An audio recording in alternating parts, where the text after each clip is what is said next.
Hi guys, I'm recording this one live for you today. I don't normally do that. I usually do voiceovers separate, but I decided to do this. It makes it a little bit quicker and it means that I can get a little bit more detail in there as I'm going.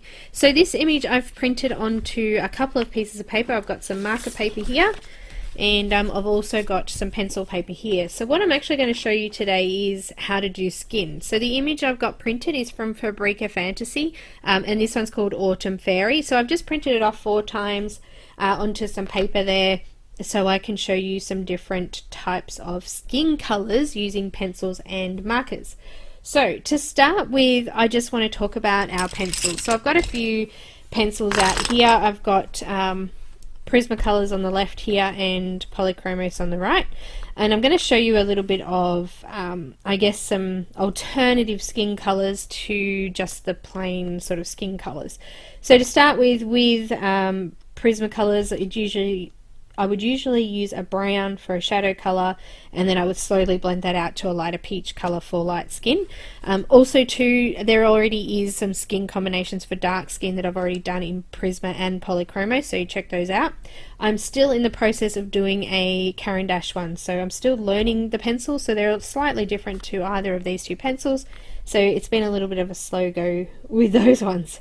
So I think too, I have so many projects going on at once that I tend to forget things and miss where I'm up to and what I'm doing. So doing it like this live makes it a little bit easier for me because I know that I've done that now, and I don't have to keep track of it. So when I said normally you would use browns and just blend all the way out to a lighter, paler color, I'm actually going to say to you that I would suggest trying different things.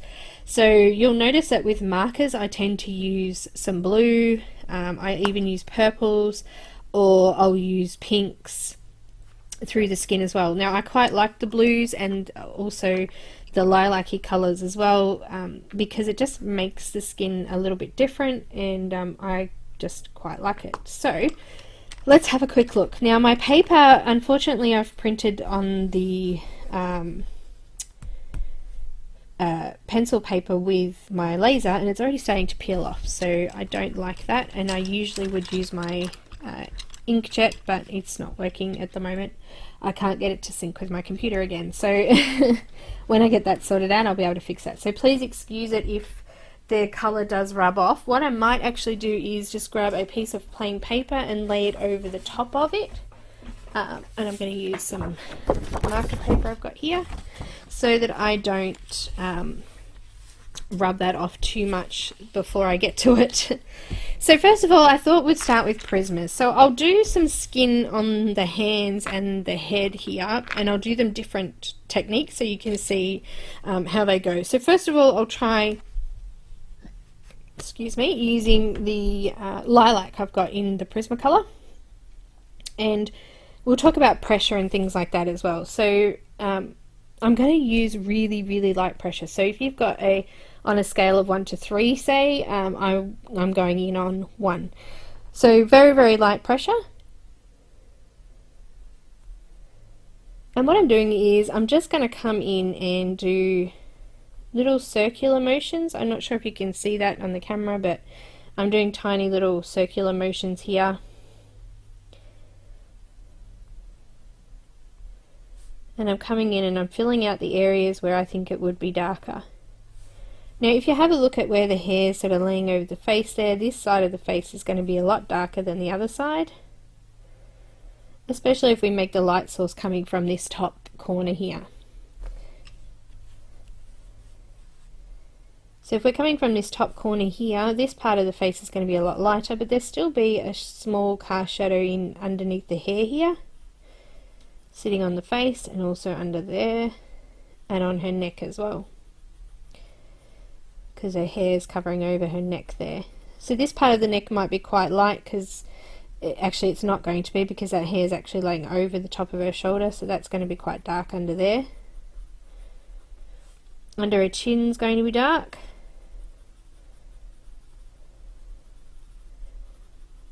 And under each layer or level of hair there is going to be dark as well. So we've got a dark sort of little ditch here for the collarbone, I'm just going to draw the line out a little bit so it's not quite just so round there, and I'm just going to keep going on with these shadows. Okay, so under the necklace I'm going to do a shadow here, but I'm going to leave the top of it. Alright, so that's just the car shadows on the face. This side here I'm going to go in and make quite dark. And I'm going to do underneath her eyes, and also in that part of the nose there would be darker as well. And on that side of the nose is going to be darker. Being a tiny image here, probably a little bit harder to get in there and draw some details in. I'm going to keep the line around the nose there.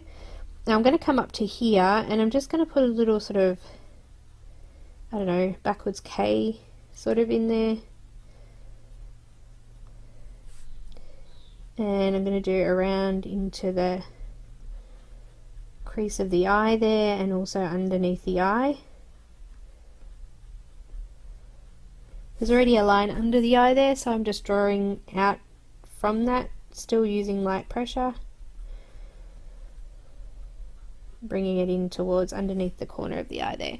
So we're trying to create a little bit of, I guess, character. The more shadows and highlights and things that we put in the face, the more real that it can look. So just going over light circular motions. I'm going to put a bit of a half circle under the chin here. I'm also going to put a couple of little ridges up from her lips, or the cupid's bow there, towards the nose. Now on the nose you can just leave it how it is and just colour around it, and do the nose just plain like it is there. You can put little you know, ditches and things in there to create some shadows and highlights on the nose as well. We're going to have quite a bit of light coming from this side, so I might just stick a little bit of a U shape just on the edge of the nose there. I don't know if you can see that well enough through the camera. And that side of that I'll go outwards to make that darker, because that would then create a shadow on that side. I'm going to put a tiny little bit of darkness just on the edge of the nose as well. Okay, so that's all our dark areas done. Now you could also add blue to it. I'm not going to. I'm just going to go with some reds, I think, through there. What have I got here? I've got burnt ochre. Just going to bring that in over the top, still using that #1 pressure, so really light. And I'm just going over the areas I've previously done, gently adding in this colour as well.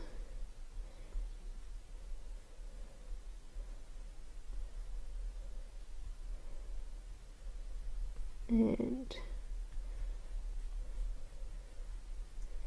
some areas I'm coming a little bit further out.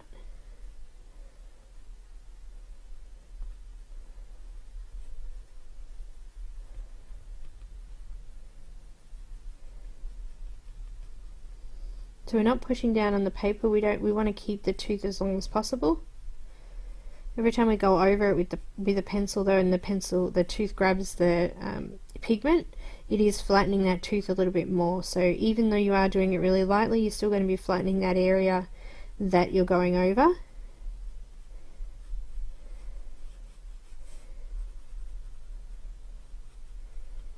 Okay, so I've just gone nice and light under there, just under the chin and around the nose. Now I've just extended it slightly out from there,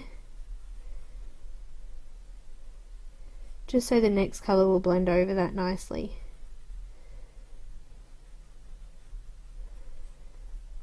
Okay, so you can see the image is already starting to get some character by putting in some shadows like that. I'm going to come all the way down around to the bottom of the chin there. I'm going to leave a bit of a gap on the bottom of the chin. I'll do that lighter.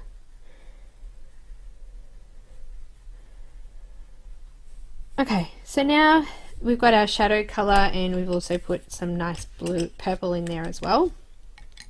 I'm going to start to come out a little bit lighter. So I've got a couple of colours here that I could go for.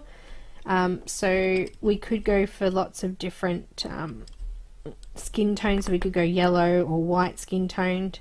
So I've got cream and eggshell there, which I would use probably white over the top of either of them as well, or you could leave that and just go for white if you wanted to. I'm going to use some peach beige, and I don't have peach, so just give me 2 secs to find my peach. I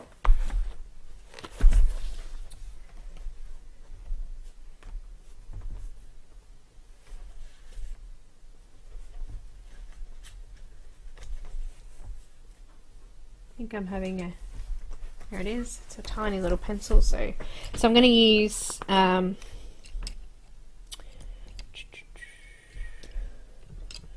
beige, peach, light peach and eggshell, and I'll probably use a little bit of white as well, so I've picked those colours there. So I've got beige, peach, light peach, eggshell and white, and I've already used burnt ochre, and I used a bit of lilac. Okay, so let's go with the, I'm going to go peach first. Just going over the top. Is it a this peach is like a dark pink colour.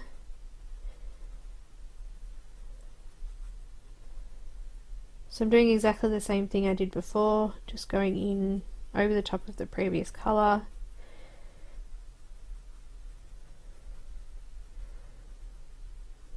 So really just doing our rough copy, I guess, not pushing hard down on the tooth or anything. Making sure that I come over all of the colour and bring it further out, just so that I've got that colour through the shadows as well. I have no idea if I'm making sense, so please do ask questions. If you've got anything that you're not sure of, ask, because I may not be explaining it quite how you understand it, and that's fine. I'm just coming over all of the shadow areas and bringing it a little bit further out towards the highlight.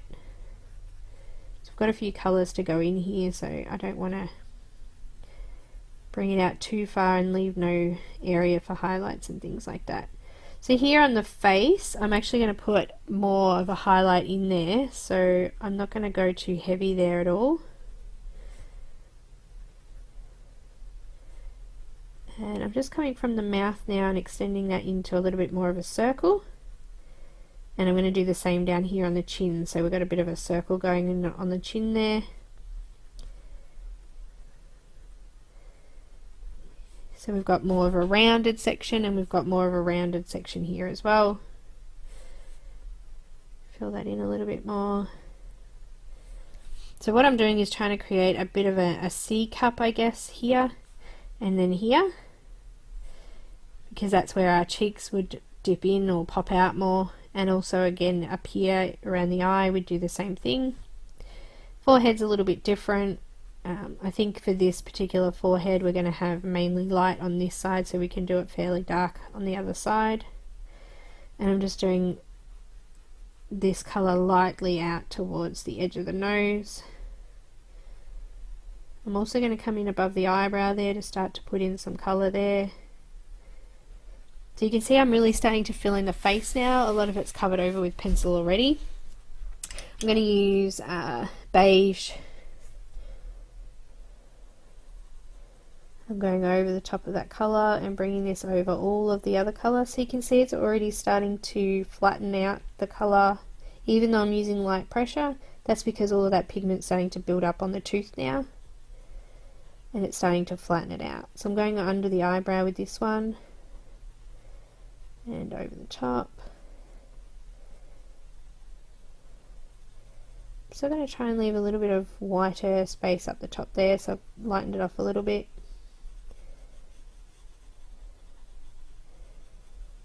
Coming in circular motions.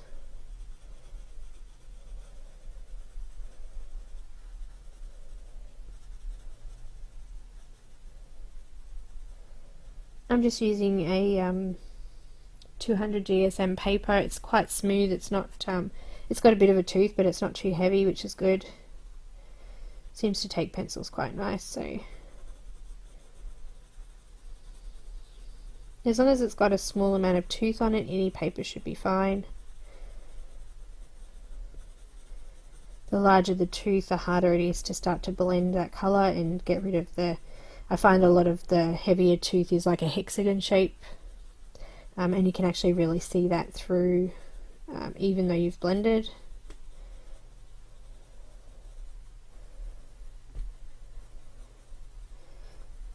So that's really starting to give some really nice colour through there now. Going over the chin a little bit here. I'm still going to try and leave that quite light though.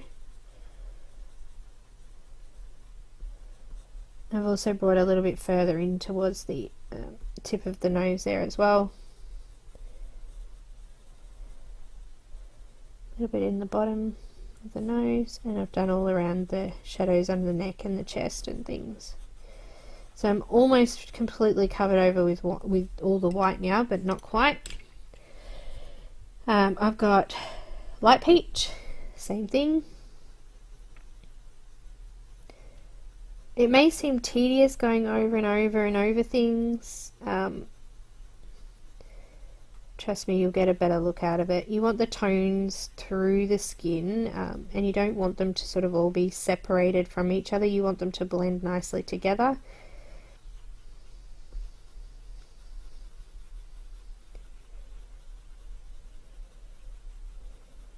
So I've still got white space in the highlighted areas, but I'm almost completely covering that over. I'm making sure that I go over all of the previous colours and coming out a little bit further. Might actually put a white highlight fleck through that nose there, so make sure I leave some white there.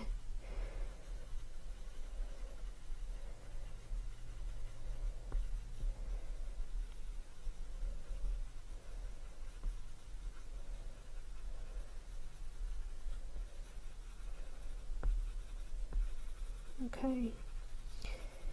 One or two things you could do. You could now just blend all that out over the top with the eggshell, putting high pressure on.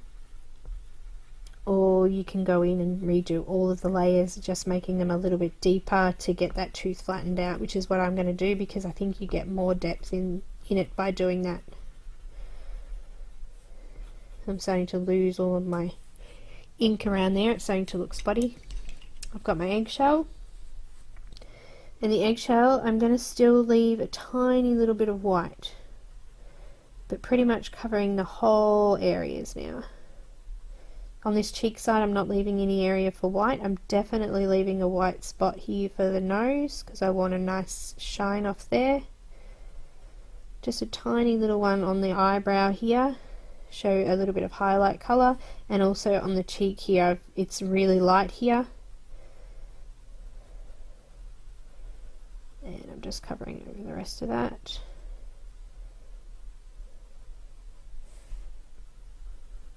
What I might do is just stop the video and just bring it really close for you to have a quick look at, and then I'll bring it back out again. I've still got a bit of a white gap there, and I still have a bit of a white gap underneath that line that was on the chest there.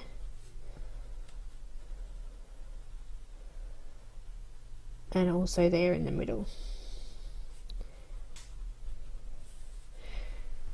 Okay, so I'll just bring it in a little bit closer.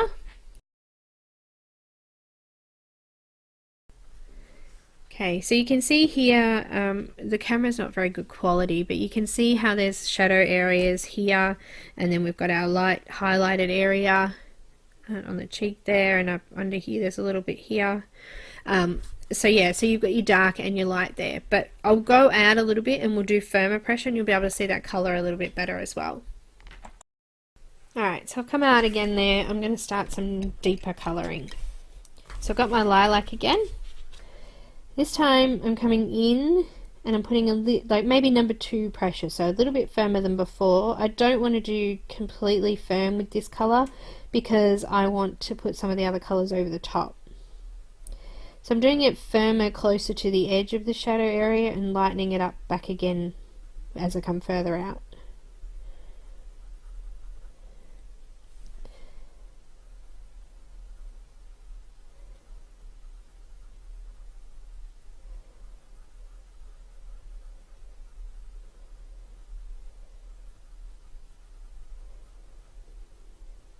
My pencil's nice and sharp so that I can get into the smaller areas as well.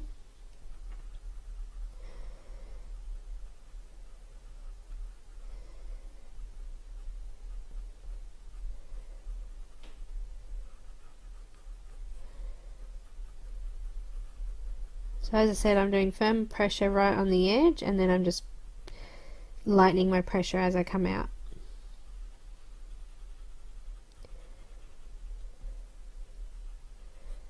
By the time we finish our last colour, most of the tooth should be flattened out completely.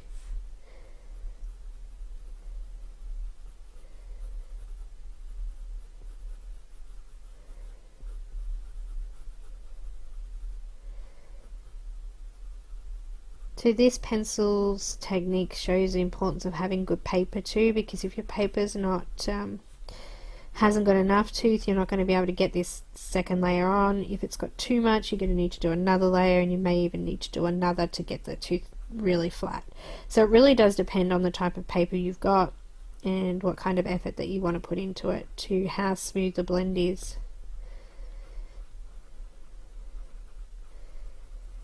To start with, if you're still having trouble with blending, it's still better to practice it as much as you can. The more often that you do it, the more that you'll learn and the better that you'll get at it.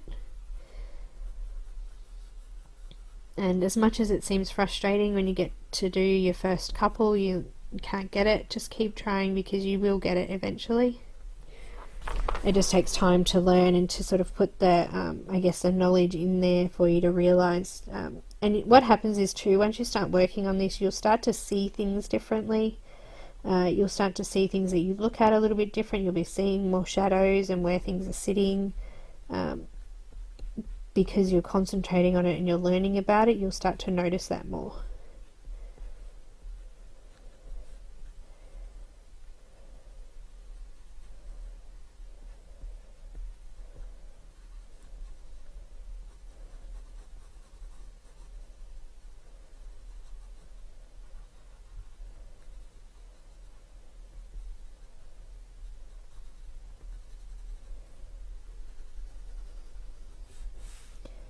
Okay, so I'm quite happy with that.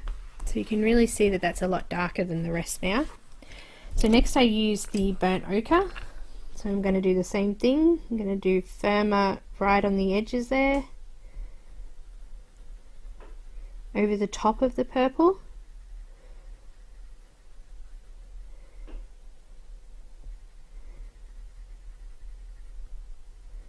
And I'm putting medium to high pressure and just releasing that pressure as I come further out towards the lighter sections, so that the next lightest colour would blend in nicely with that.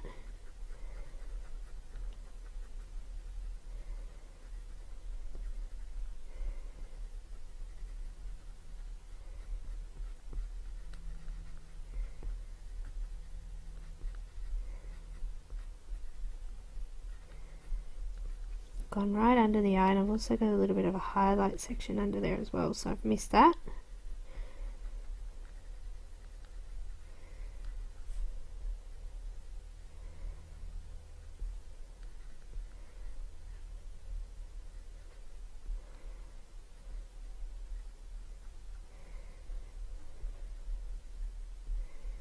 So now I'm starting to go over that. I'm starting to see the purple is changing the colour of the burnt ochre.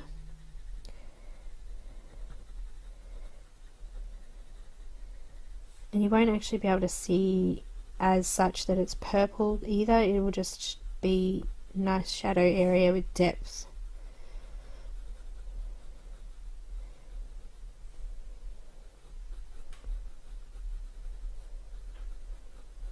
Okay, I'm not using as much circular motion around the edges either, because I want to push down a little bit on that.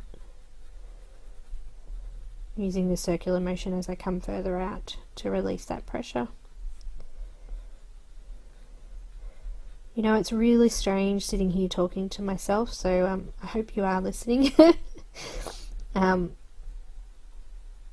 I kind of feel like I'm talking to myself here.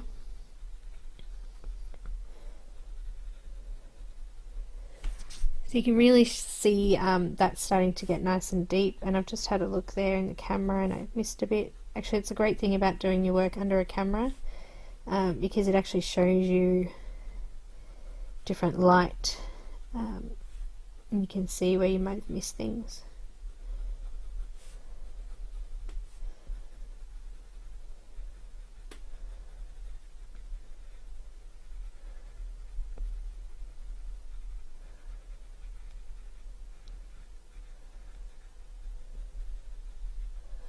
Okay.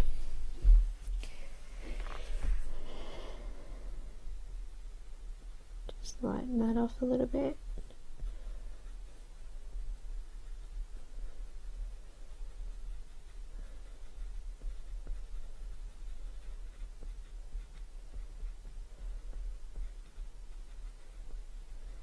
Alright, so I'm going to go to the peach, go over the top of that again. Really starting to get nice and flat in those shaded areas now.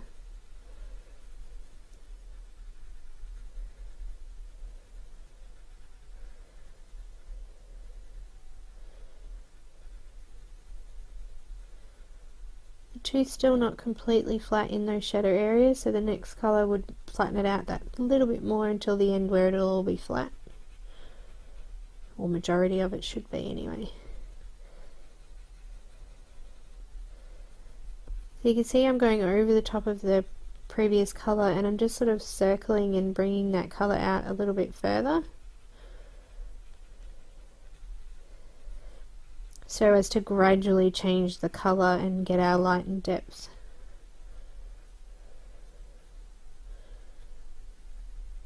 Coming back towards the nose this time now. Gone over the eyebrow too on that side. Making sure that I'm blending out that other side of the nose too, and also bringing this colour out. So we want to make sure we get our highlight in there as well. So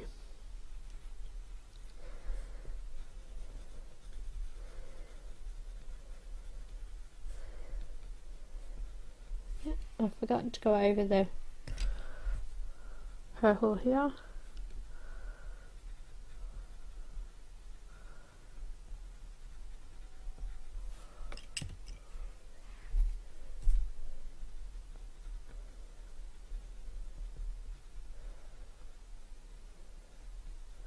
We're starting to get our C shape already now from the nose.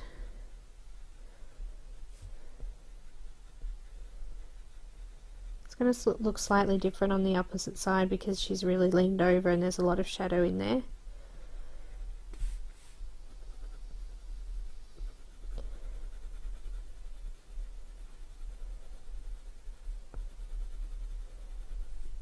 Coming in still a little bit further into the right on that shadow line, but just sort of loosening up as I come further out.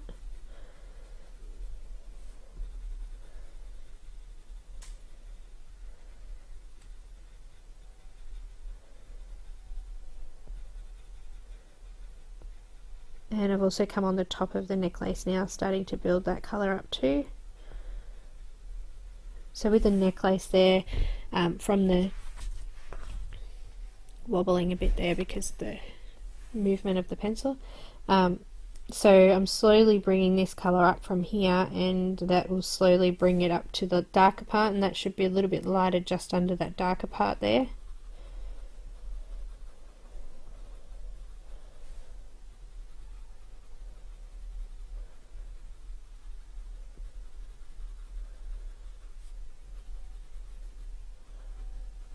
If you missed any parts, you'll start to see that come up now.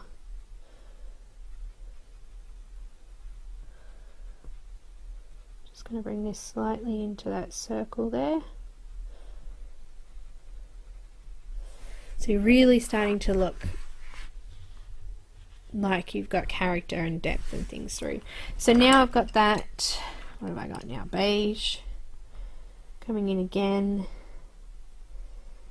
And I'm almost completely covering that tooth now in the shadow areas, so we're almost finished with that. We'll continue to come over it with the next colours as well though.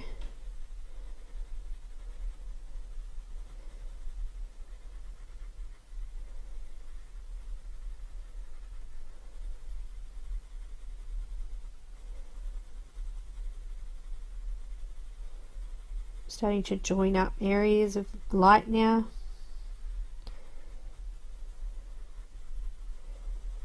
Trying to still keep that area there under the eye a little bit lighter, just on this edge here.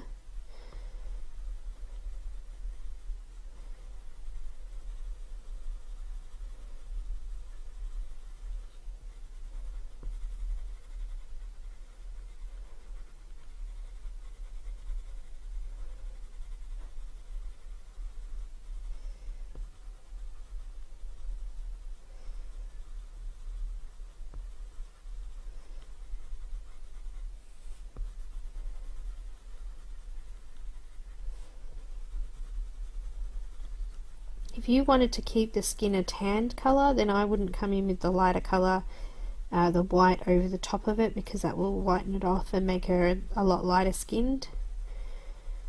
If you wanted her more tan, I would sort of stick with what you've got here, maybe just do the eggshell over the top.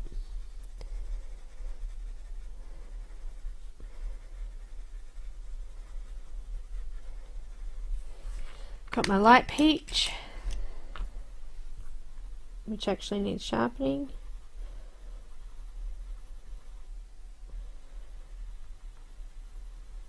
So I'm starting to go over the top of the shadow still and bringing that further out. You might not be able to see it there in the camera, but that's actually really quite smooth there now. Okay, we're starting to get some dust. Now Prismacolors do that. I use my dusting brush to get rid of that, because if you did it with your hand it smudges on the rest of the image.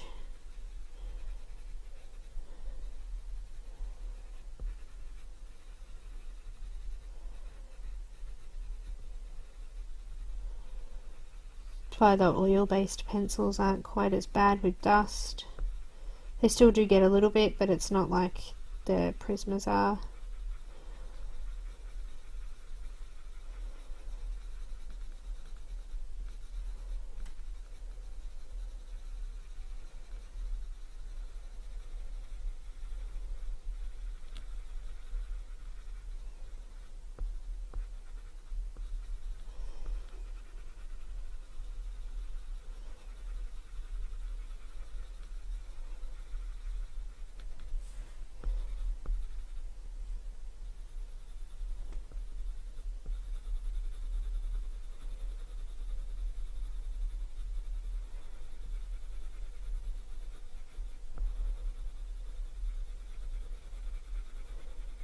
So I've got now pretty much medium to firm pressure on this now, but lightening it up still around those highlight areas so that the next colour will still blend nicely.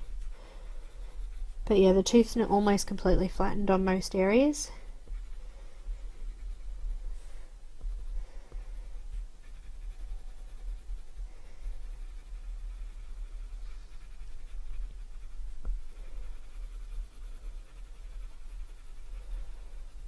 And I've just got a light layer of this over that highlight area still.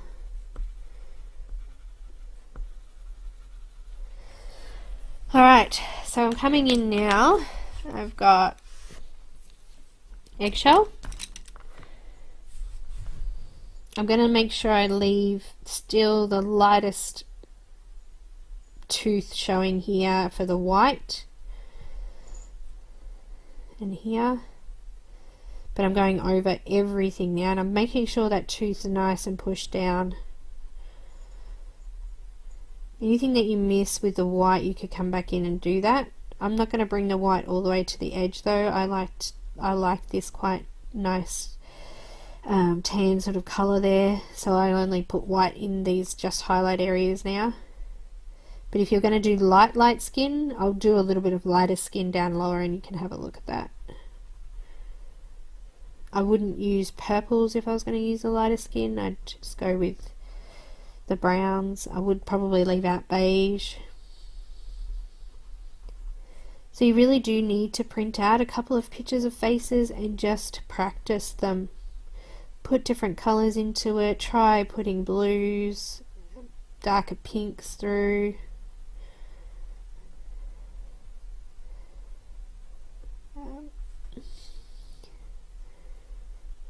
Now just before I put too much pressure around this edge bit here, I'm going to actually make that a little bit pinker.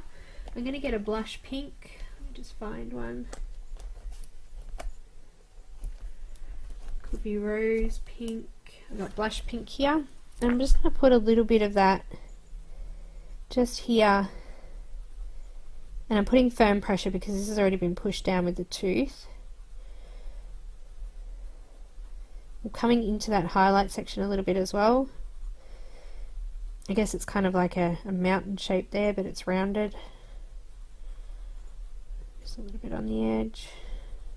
And I'm just going all the way down to the bottom there with that as well. So we've got a nice blush look there as well. Go up in towards the eye side of the eye there as well. You could also use this for a little bit of eyeshadow. Pink through, but I want to keep that section there for white, so I'm going to miss that. So you can see now, well, you might not be able to see very well actually, but she's got now a pink cheek. I will take a photo of this so you can see the comparisons at the end as well, because the photograph shows more colour and depth and things through it. Just going to put a tiny bit on this side.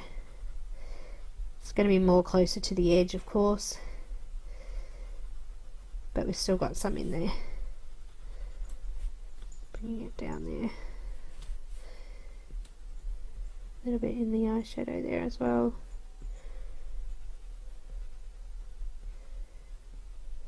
I put a tiny little bit in the corner of the eye and underneath the eye there too.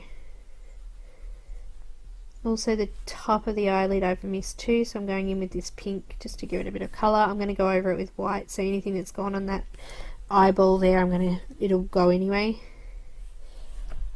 Now I've got some dust, so I'm just going to brush that off again. I'm going to continue on with my eggshell. Going just slightly over the top of that pink, but not too much because I don't want to get rid of the pinkiness, if that's even a word.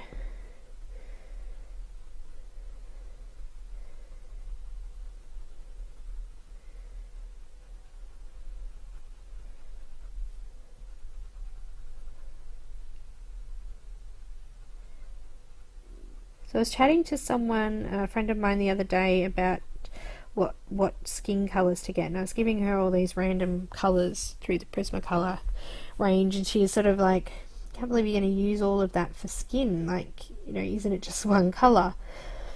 Well, you can see now with what we're actually achieving here that it's not all just one colour. You've got lots of different shades and tones, and you know, depending on where you're sitting, if you're sitting directly under a light, you're going to have a lot more, a lot larger and darker shadows underneath your nose and where your eyebrows sort of hood over the eyes. That would all be a lot darker. So yeah, there's lots of sort of things to take into consideration when thinking about skin, and there's definitely not just one colour. Okay, so that's starting to look really nice now. I'm just going to come into the neck and finish that off. So I'm using high pressure now, which is causing a bit of dust there because the other colour underneath is starting to sort of smooth off and lift away where I don't need it.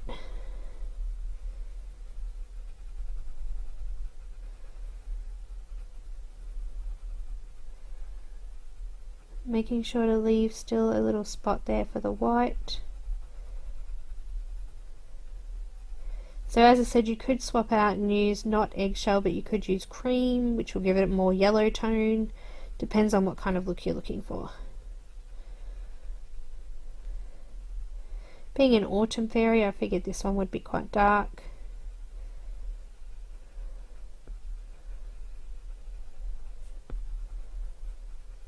Coming out of summer. Okay. So all I've got left is, just bring that a little bit closer. So I've got a little bit of white here, here, here, here, and on the nose just down the line here. Also a little bit on the chin and neck. So I'm just going to fill that out with white.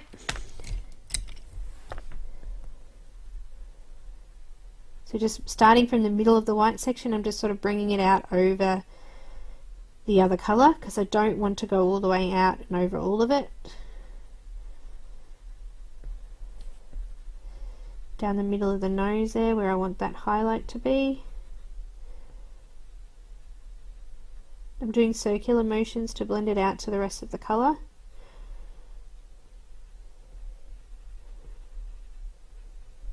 And this is the part that I wanted quite white, so I'm going to go over this now.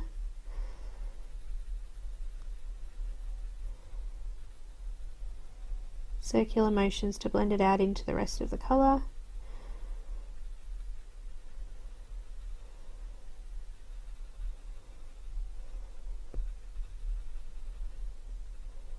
A little bit in the nose there.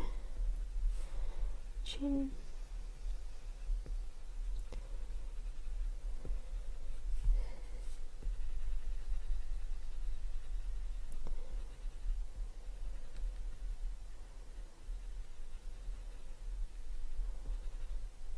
Now I'm going just into the eyeball there just to push out that pink that I did.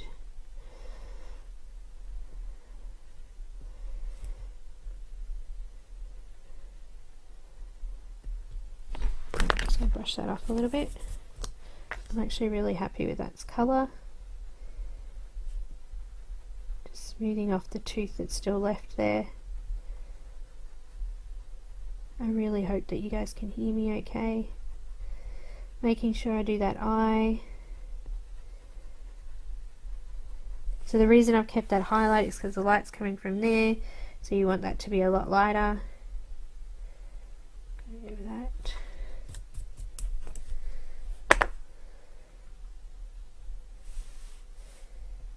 Still a little bit of tooth showing there.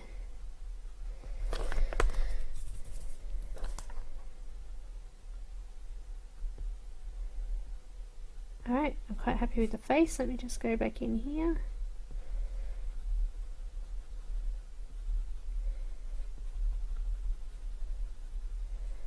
Starting from the middle highlight bit and just blending it out.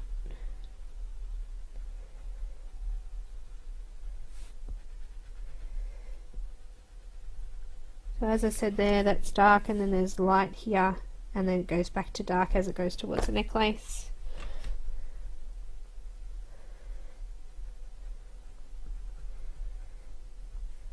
And just in the middle there as well.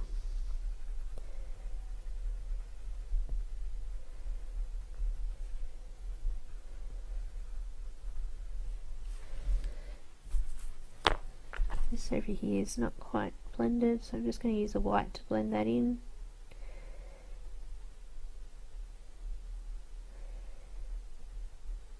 Okay, so that tooth now on the paper is completely smooth.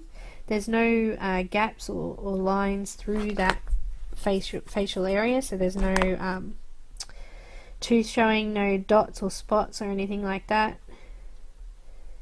Just now using the white to smooth out the parts of the skin that weren't quite blended in or were a little bit dark in those areas. I'm just lightening them up now.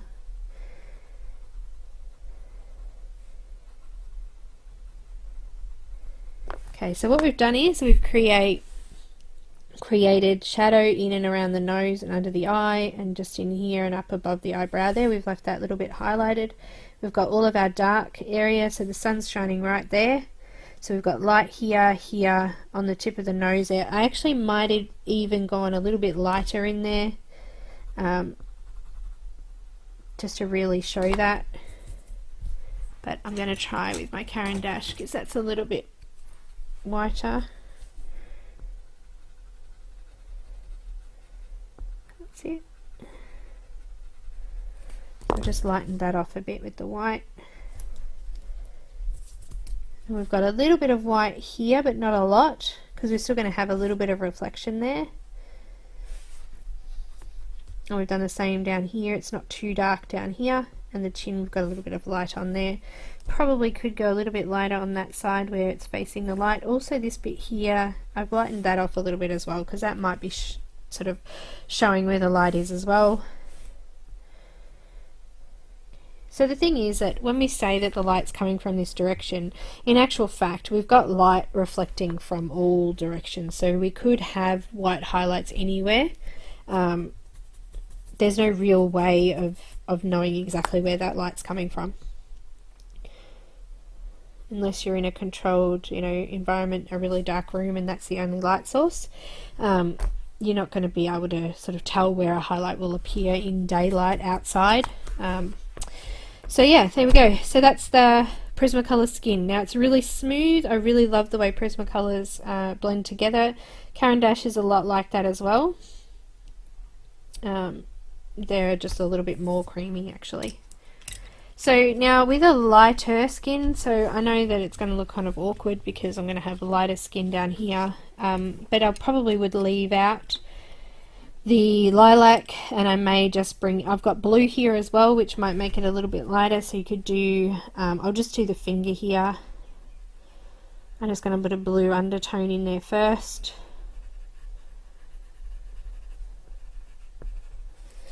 And then I'm going to leave, I think I might try dark umber, a little bit darker. Hasn't got as much red through it or pink through it. Just going in over the top of the, so I've done blue first and now I'm just doing the dark umber.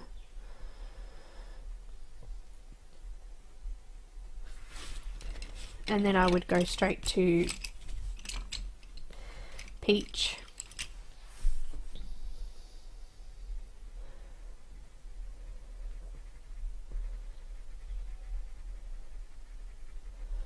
And light peach.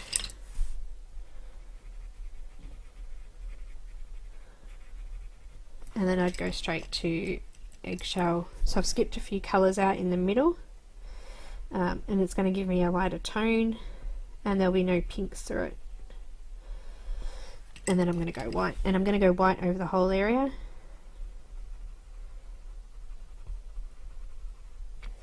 Can't really see it now, I've just taken it off camera.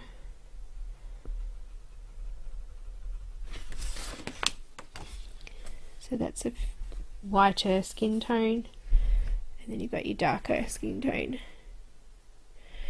So yeah, there's lots of things that you can do with it, so I want you to sort of play around with it, add some colours in, mix colours together. You can see that you can't even tell that there's purple through that, but it's really deep and it's got some nice rich colours through there now, as well as some nice bright highlights. Skin down there.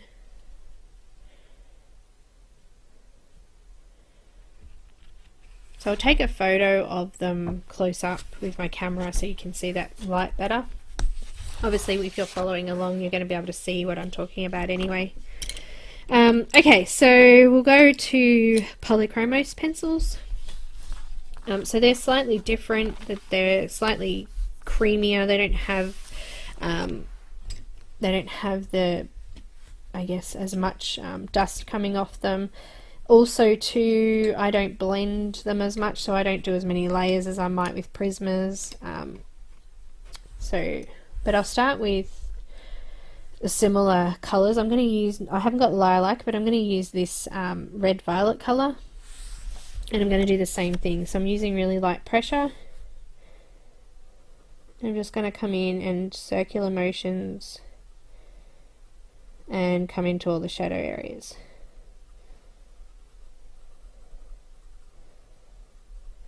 Remembering the little back to front sort of K there. Actually it's not, it's a forward K. I'm laying into the shadows under the eye there.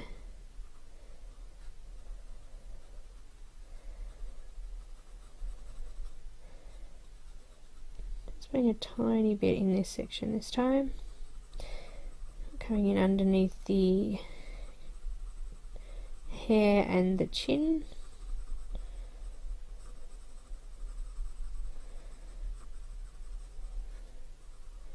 I'm not going to go all the way down into that neck for now, just it's exactly the same as what we've done previously anyway. So my pencil's really nice and sharp, as you can see. So I'm just coming in, same thing as before, really light pressure. Just going to put a little bit of a Thing in there.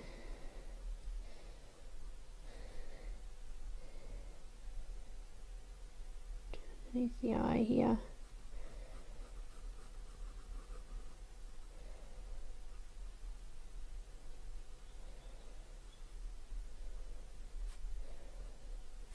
So remember, what we want to do is to achieve this sort of circle here. So I always go sort of from the nose and up to the ear, but we've got a rough sort of estimate there. Just going to put that colour through and into there to give it that look. So when you're drawing a face, if you want features in it, this is the best time to do it now. So I'm actually going to do the same over here with the... It's going to be slightly different on this side because it's got more shadows.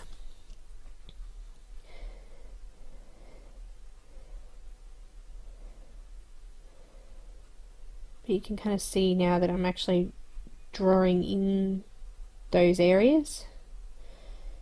You can also do that with the prismas. I just wanted to show you a couple of different ways. I'm going to use some lines down here.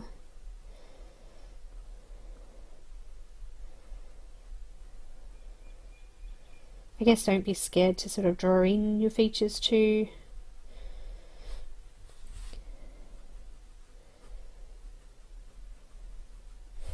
Alright, so I've drawn in lines everywhere I want the shadows. I've also done some little lines here underneath the...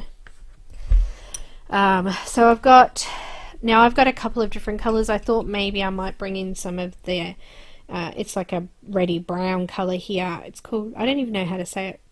Caput Mortem. It's 169 anyway. I'm going to come in and put a little bit of this through. The other option is that I can put some sanguine through. I've got some sanguine, which is a little bit more orange. So we've got orange and pink tones.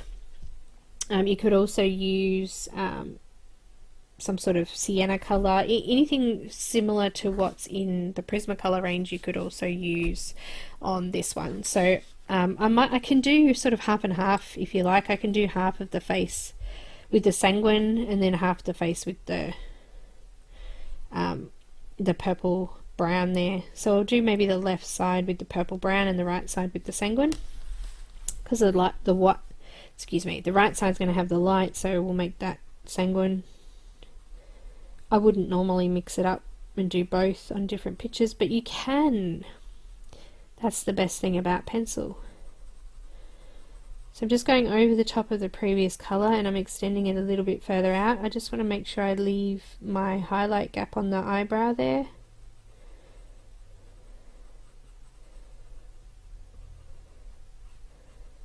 And also I don't want to do it too dark just around here on the face.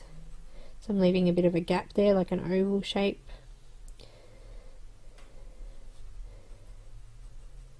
Going over the top of the previous colour and extending it a little bit further out.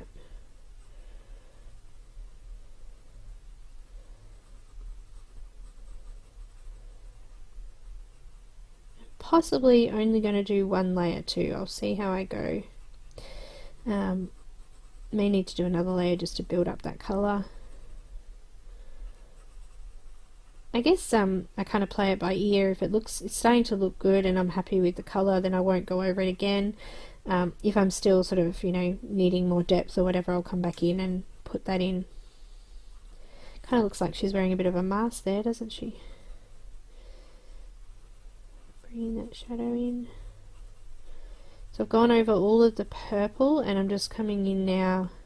Oh, good on me, I'm supposed to be changing over. Let's change over. We'll do this side with the darker. It's all good. You get what I mean still.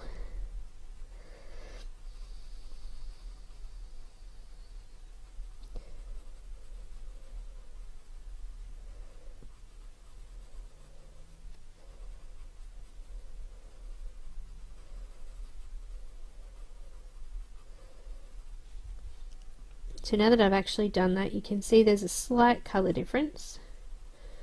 Just going to blend it smoother up the top there so that I can... Slight colour difference. One looks a little darker than the other side. Now I've got two colours here. I'm going to go cinnamon next. I'm going to do cinnamon over the previous colour on both sides.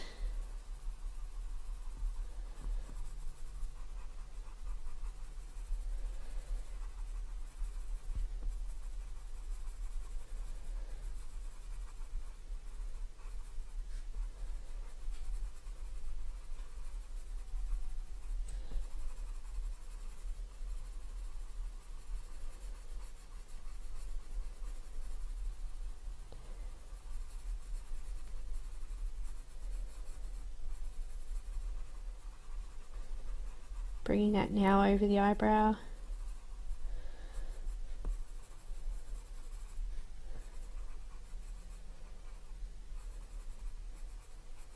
I've brought it into the edges of the nose a little bit now too, because we're starting to come to the lighter colours. I want to fill as much of the skin in as I can.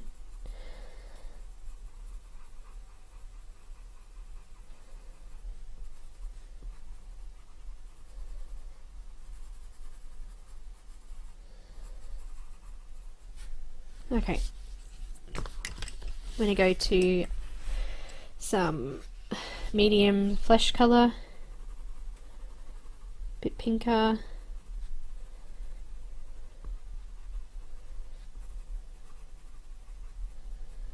I'm going to put a bit darker in this area here, so I've got a bit of a blush going on.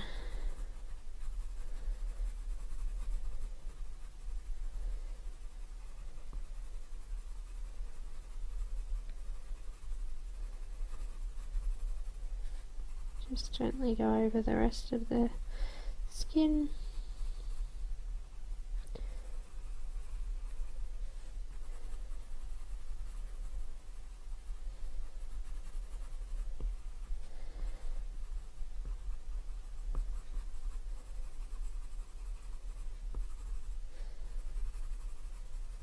Alright, now I've got some light peach.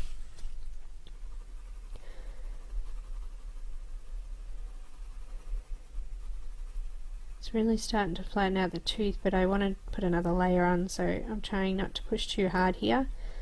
And I'm almost coming in completely now to the middle of the highlighted areas, putting a light layer of it over the top.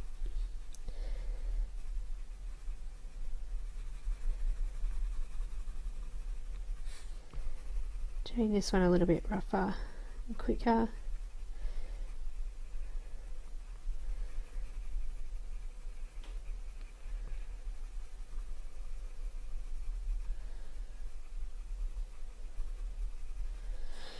Okay, and now I've got some ivory. So this is equivalent to, I guess, the eggshell. I'm going over the remainder of the highlighted area, but I'm going to do still light pressure on the very middle of those areas so that I can still put some white in there.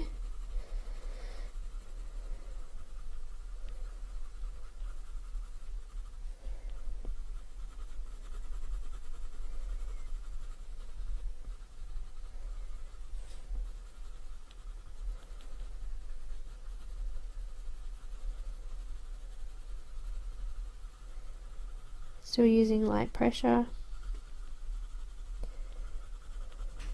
Okay, I'm not going to put white in yet. I'm going to wait until the final layer before I do that.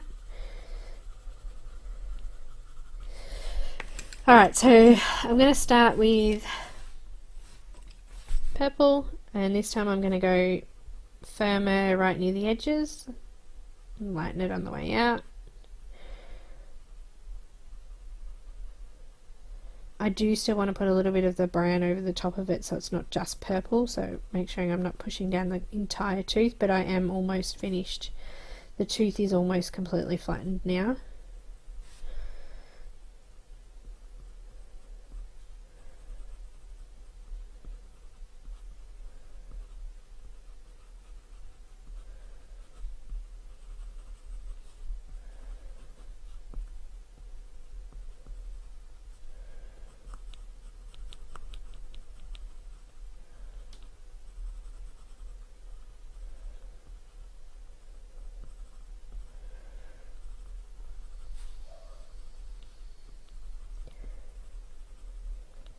I do love my polys. They're so creamy. They're really firm pencils, so it's quite deceiving actually how good they are to blend. They last way longer than the other colours. Now I use Sanguine on this side, so I'm coming back in with Sanguine. Try not to forget to swap over this time on the left side. So now I'm trying to make sure that that tooth's right on the edge there is being pushed down now, because we don't want any gaps in the white. Now I've used the colourless blender on both Prismacolor and Polychromo, so if you don't want to put so much pressure down or have this second layer, you could use a blender over the top and do that. Just making sure that when I'm putting, I'm on the right side again, aren't I? The wrong side again. So I'm putting pressure right on the edge, but I'm releasing that pressure and just lifting my pencil off and just doing lighter pressure to bring that out.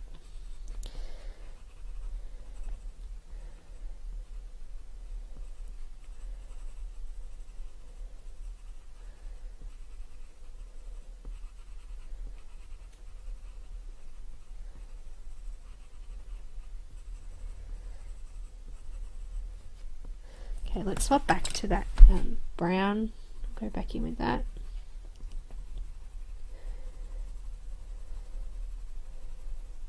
Blended well, so so I'm doing the darker colours on the left side. As I said, putting a little bit more pressure right near the edges now, because we want to push that tooth down. Now what that means by pushing the tooth down is that you're leaving no white space left on the paper, so you're pushing down all of the paper to make it smooth and shiny, and then no more colour can go over the top of it.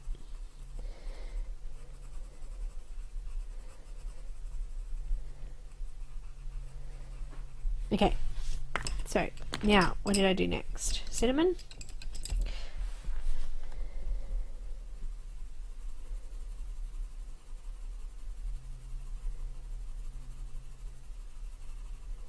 Lots of pressure and then releasing, lots of pressure and then releasing.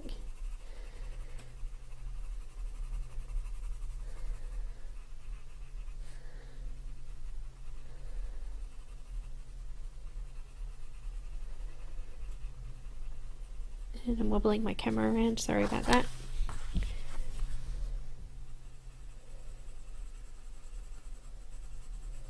Just coming around the pink area.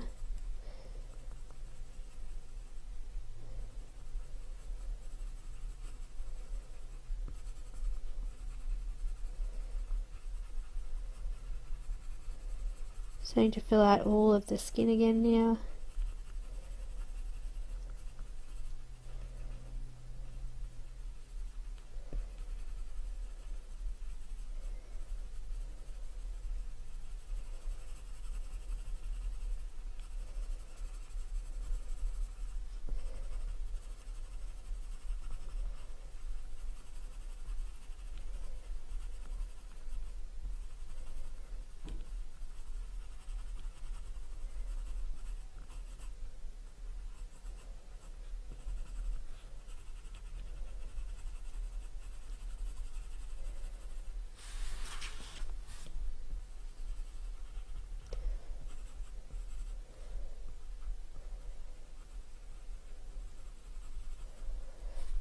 Okay, so this side's obviously a lot darker than the other side. Right, so next I've got my medium flesh, sorry. So we're getting lighter and lighter as we come out.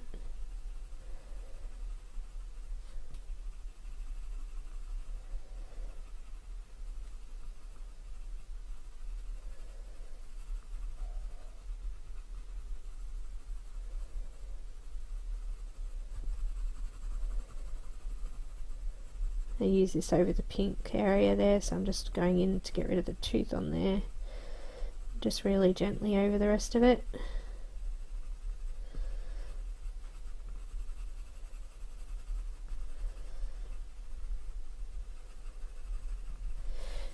And then we've got our light flesh.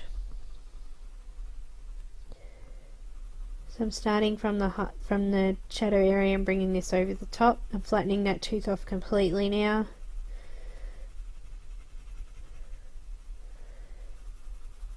Just going lightly over that highlighted area.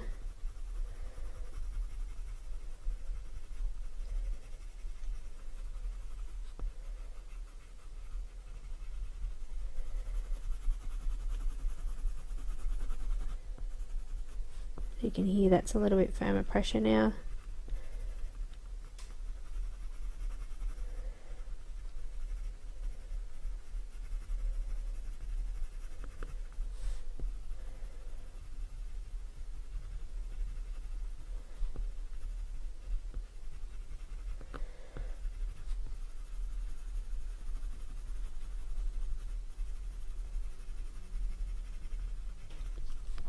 Alright. Where's my brush? Okay, I've got cream. Still leaving a tiny little gap in the middle for the white.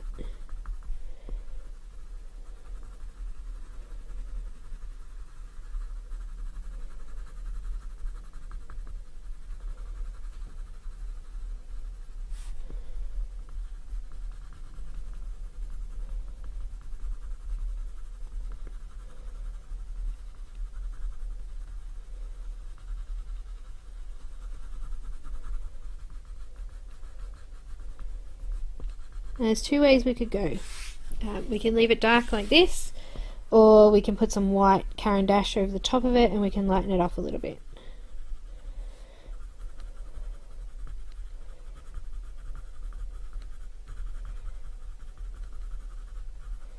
The Prismacolor white pencil is Polychromos white pencil, sorry, isn't as soft as some other white pencils, so you might find that you need to grab a softer white pencil to go over some areas. So I'm using the white now. I'm coming in into that highlight area and I'm just bringing that out.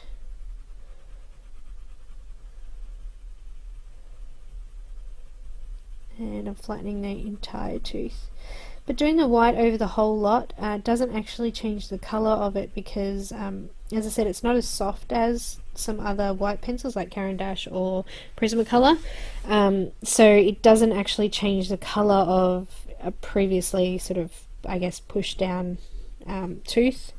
Whereas the other two pencils that I said do, because they're more wax based, they go over the top of smoother things as well. So you could come in and lighten this off. So what I might do is a little section of it, I'll show you, I'll go over that with white.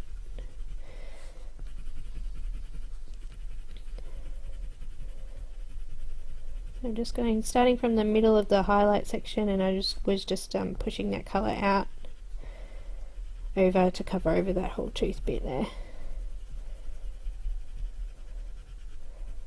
We don't have as much dust.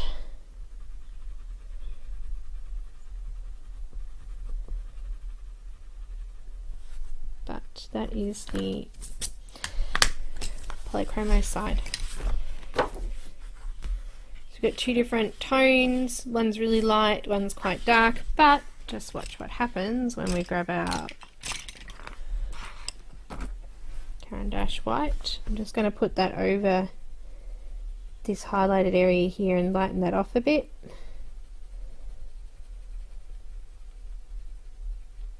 And I'm going to cover over all of this with white.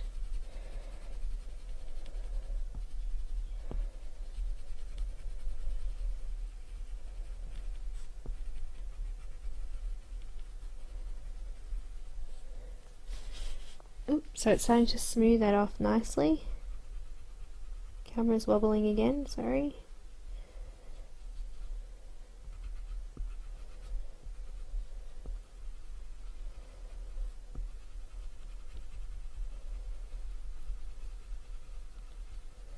This is why it hurts my hands. You can see the camera moving there because we've got some pressure going on and we're blending that in nicely.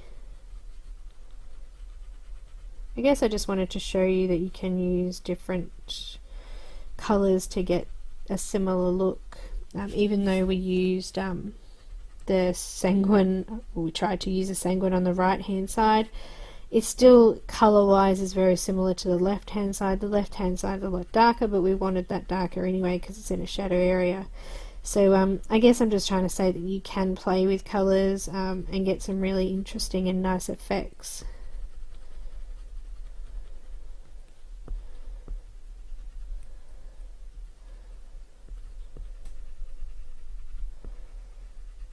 So I've just softened off that skin again now,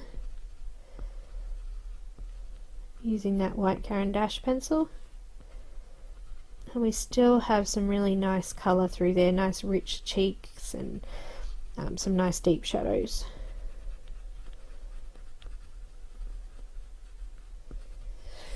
Done. It's a little bit lighter than it was before, but we've still got some nice shadows going on. So what I'll do is I'll take a photo of these and I'll pop them so you can see a closer image of it. You can see how smooth it looks now.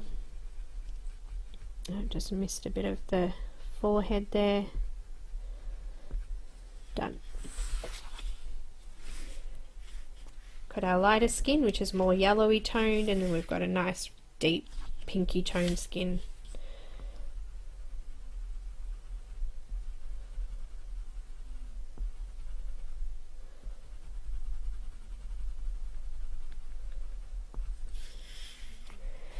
Alright, I'll go take a photo of these and we'll start, and I'll just do a quick one with the markers.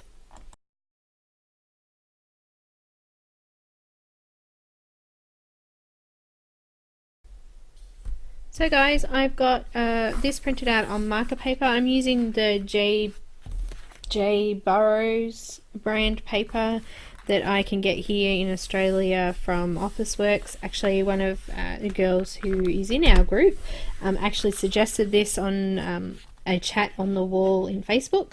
So I thought, alright, well, I'll give that a try. Now, the ink printer, this is a laser printer. It prints quite well on it. It's quite nice. It is a little bit more raised off the paper, but that happens with all paper with the laser. But yeah, I really quite like the way that it works on this paper. I have found, though, I did a couple of images on the weekend, which I didn't do videos for, but I found that this paper, it's not as forgiving as Express It, Blending Card, or even actually the other Illustrator marker paper that I've used. So when you start to build up a lot of layers, it does start to build up on top of the paper. Whereas with Express It, you can pretty much just keep going and going and going before it starts to get starts to sit on top of the paper and get a bit sticky. So that is one thing I did find. It isn't as forgiving when it comes to really going over and over and over with layers, but the only time I would ever do that is if I've made a mistake or if I'm not happy with a colour that I've done and I want to sort of change it or make it richer or anything like that. So just something to keep in mind, that sometimes some papers don't allow you to layer as much as others, but in this case it's been fine. So what I'm going to do is show you a couple of different types. So I printed out 2 pictures, and excuse me, I do think that my voice is slightly behind in this for some reason. The video is not quite as quick. I've got 2 different blends. So one, I've done a few classes at Kit and Clouder. Don't get me wrong, there's been some great classes and I've learnt heaps, but Kit and Clouder, they only use pretty much one blend of skin colour. So when I first come out here and started doing tutorials, I was using this skin colour. I've done a couple of courses since, and I realised that we can get some nice tones with these colours on the right. So I guess I've kind of done a bit of a mixture of each from there on. So I use a little bit of E000 in this mix as well, and I just wanted to show you both so you can see the differences between them. Also, I found that when I do them really quickly and don't stress too much about blending and things like that, that I actually sometimes get a nicer look too, so something to keep in mind. So we'll start with the left side and we'll use the traditional sort of skin colours that I first learnt with, and you can have a look at the differences and see what you like. The good thing about the left side is that we can get some really deep colours with the E04 because it's a lot darker, but with the other colours you can add in colours to make that look as well. So first of all, I'm going to do a layer of E000 over the whole area. So I'm just going to lay that down roughly. I'm not too worried about blending it in or having streaks through it because we're going to go over this anyway. It's just our base layer. So we're actually going to do very, very similar exercise to what we do with pencils. We're going to go around all the shadow areas, but I'm going to use some E04. So all I'm going to do is come in and just do a layer of this over the same areas I would have with the pencils. I'm going to try and leave similar gaps in the highlight areas, of course. This side I'm going to go a little bit wider because the shadow is a little bit darker. Going to put a tiny little dot on the nose there and bring that up as well. Putting underneath, I'm going to do those little lines from the lips, and I'm going around that as well, the nose. So I've almost done exactly what I would have done with pencil. I've put a couple more lines in there around the lips there to fill them in, and I'm going to come in a tiny little bit on top of that eyebrow there and bring this under the chin. So I'm going to do underneath the skin area as well, but I'll finish that off later. It's quite dark there, so I'm doing quite a lot there. Alright, so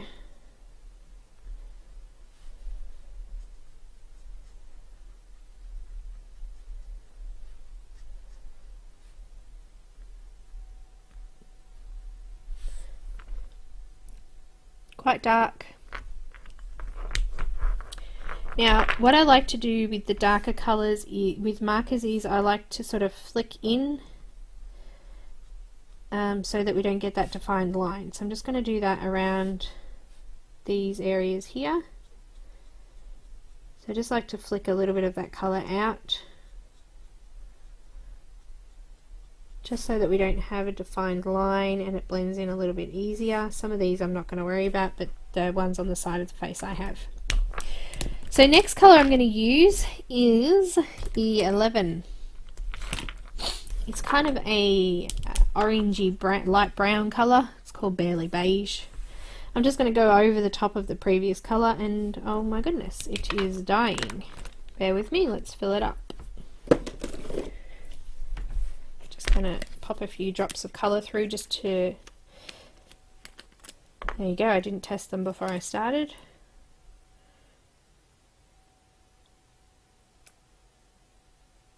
Just fill that up.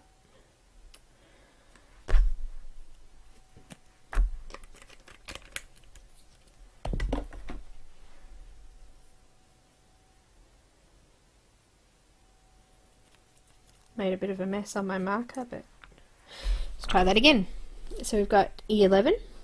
I'm coming over the top of that colour, and I'm just going to do exactly the same thing as what I did previously, but I'm actually not going to do lines this time. I'm just going to flick that out.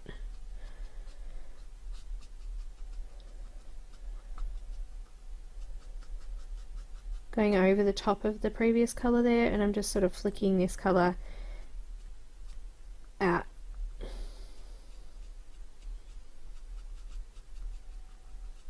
So what we want to do is melt the previous colour into the next colour, so we can create a nice smooth blend with it.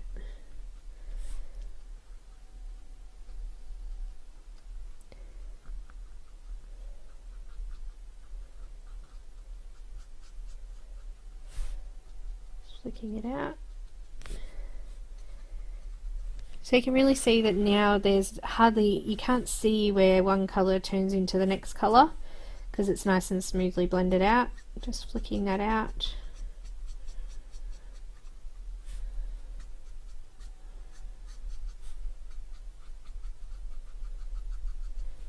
Doing the same on the neck. You can hear it squeaking away there. Just going to put a little bit of this on top of the beads there as well. We can start creating some shadow. Now I didn't actually flick this area out, so I'm just going to take a little bit more time blending that in. The more flicks you do, the less blending you have to do with the next colour. Okay, I'm quite happy with that. Here on the face here, I'm just going to soften that off a little bit by flicking that out again.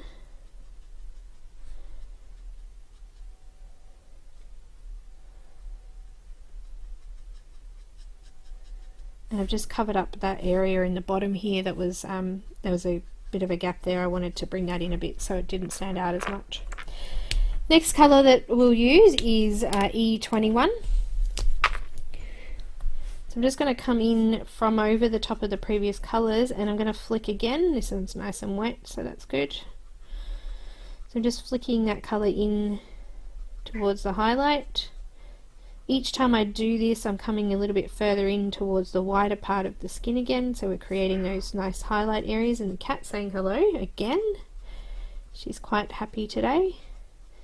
Bringing that colour over and further out. So what we're trying to do is do the same thing with pencils. So where with pencils we would go over that dark area and bring that circular motions and lighten it up as we come out. It's the same with this, that's why we like to flick.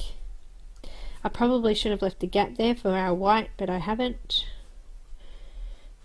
But I can show you how to bring that back in with some pencils or some gel pen. Okay, so almost done there.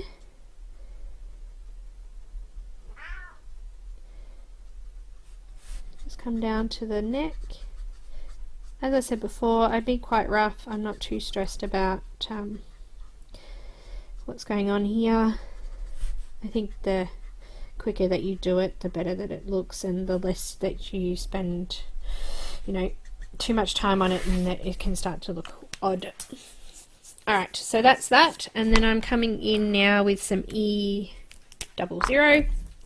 Now I'm almost going to completely cover the wider areas. I'm going to try to leave a small spot for the E000 just to blend all that out nicely. So I'm going to come over the previous colours and just flick that out again. I'm going to try and leave that gap there. So we've left a little bit of a gap, which is good. So much there on the cheek though, but that's alright. Come in here.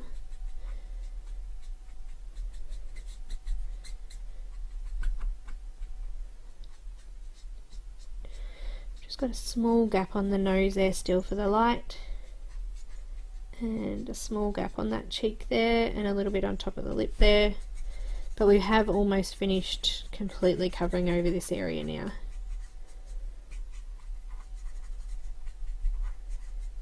It's a little bit quicker because there's not as much room to colour. And then we've got our E000. So I'm going to start from the middle of this section and blend this out towards those those darker areas now. So we're kind of, I guess, melting the darker colours around it and blending them into it. So we've now got a highlight section through the nose there, also on the cheek. Up top of the eye here, and I do want a little bit there on that cheek there, so I'll just go over that a few times to lighten it up a little bit. I'm trying not to go over the darker colours too much, but I do want to blend it in, so I'm just sort of pushing that lighter colour out towards those to do that. A little bit in the middle of the mouth there and on the chin.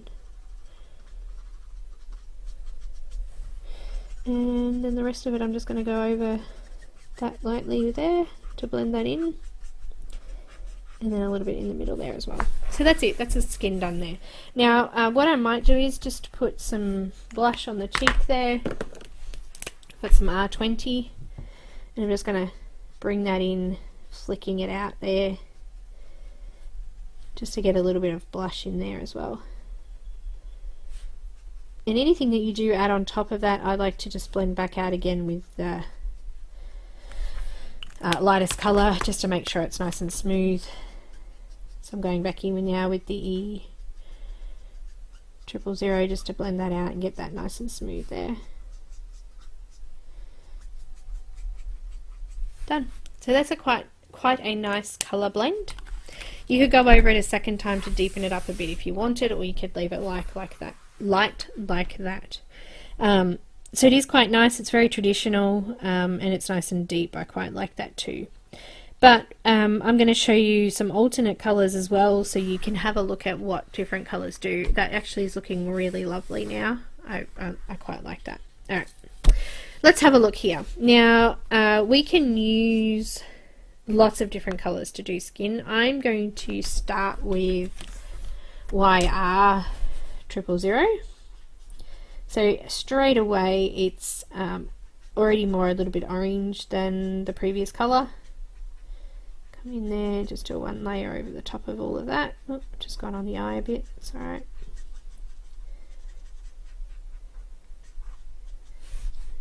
Okay, just roughly putting in a coat of this colour.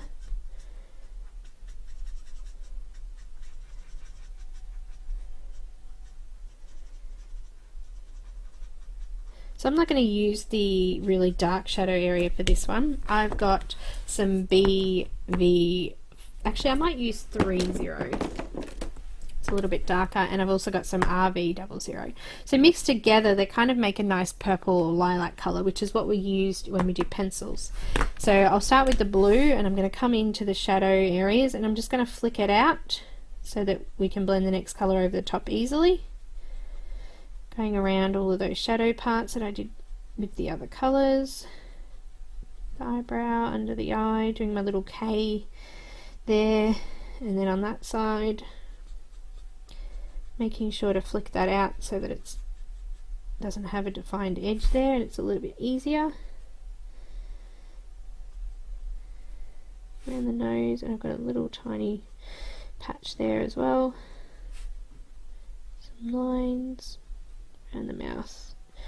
Little moon shape on the bottom of the chin there, and I think that's all the shadow areas. Come in under here.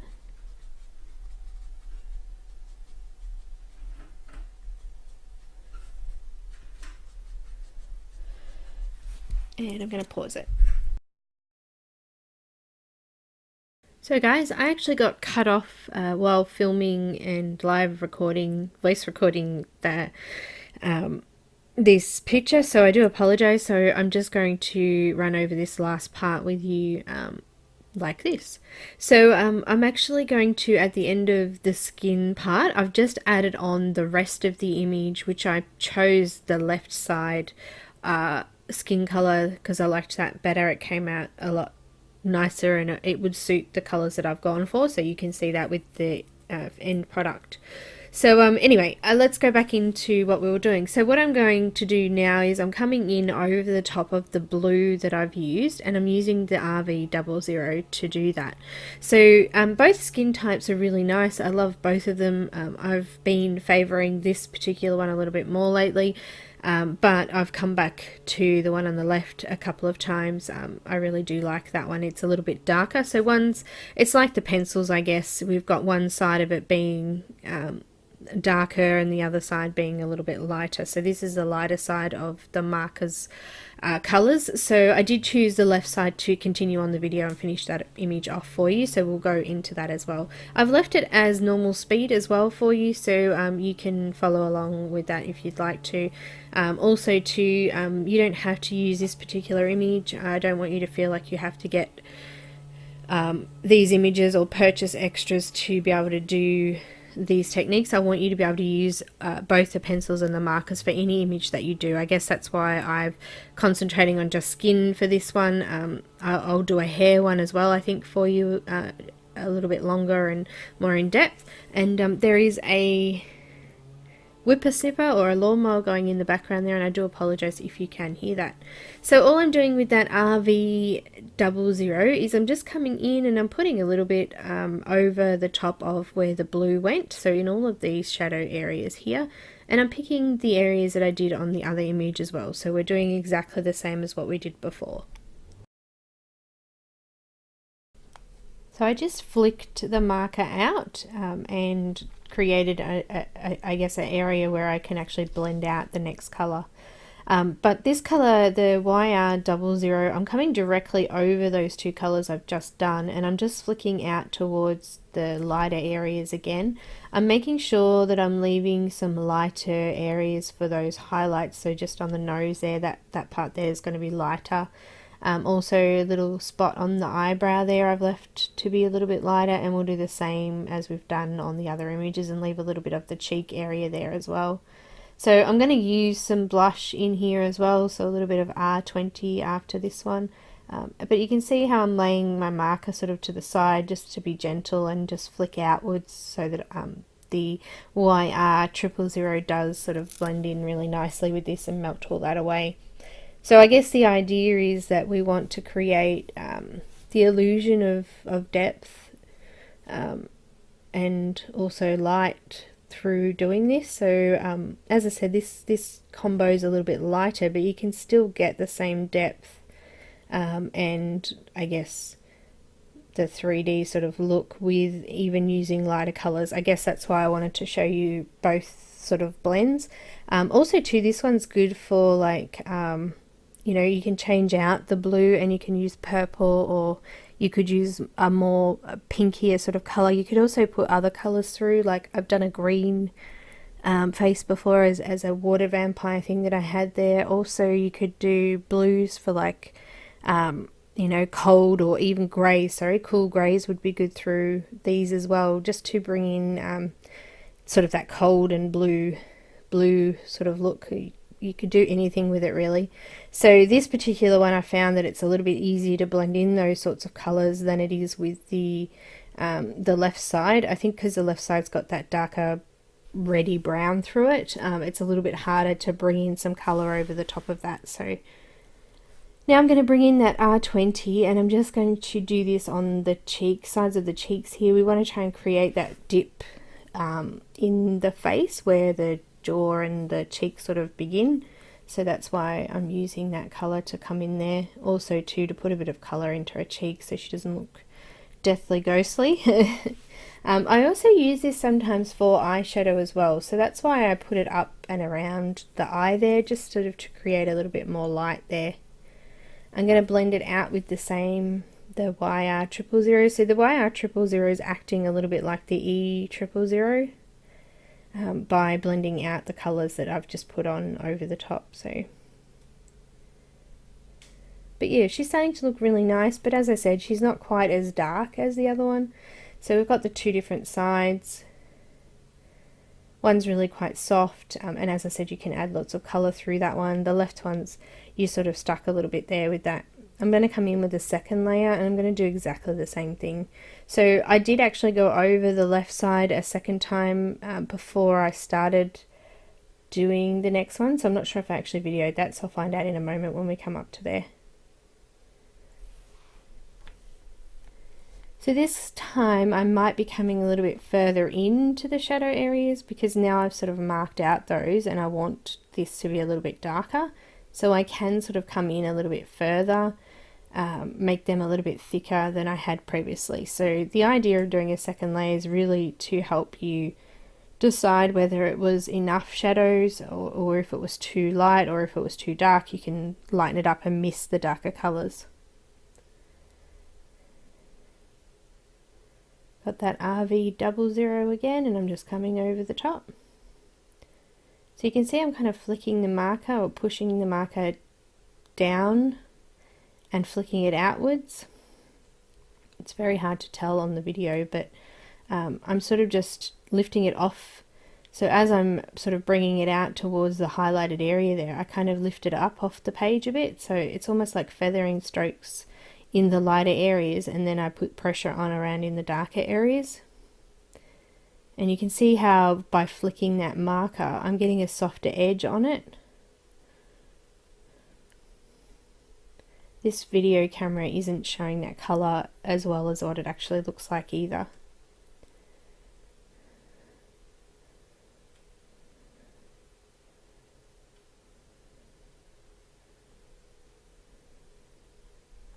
I'm actually running out of ink again, so I'm just going to fill this one up as well. So I just pull the chiseled nib out, and then I just put, I don't know, it depends on how big the marker is, I guess. If you've got a smaller marker, you might only need about 15 drops. In the bigger ones, I can get up to 30 drops in it. Once it's been emptied, it takes up quite a bit of ink, so just popping in and finishing off this colour. So you can see now that I've done just the purple and, sorry, just the blue and the pink there, how that is kind of lilac-y, like the purples that we used in the pencil skin colour as well. So it's very, very similar in colours, I should say, and it gives you that depth and shadow like I said before, and also it gives you that opportunity to be able to change those colours if you want. So I've got that YR00 and I'm just going over that again. I just had a little bit of trouble with that top left side of the forehead there. I think there may have been something on the paper. It didn't want to blend out nicely like the previous layers, so I did go over it a couple of times to see if I could get that to go. Sometimes more is not always better though, because it can start to look sticky and tacky if you do too much. Definitely doing the second layer made that the shadows and the contours of the skin stand out a lot better. So I'm going to blend this out again now with that YR00 just to get that nice and even and smooth.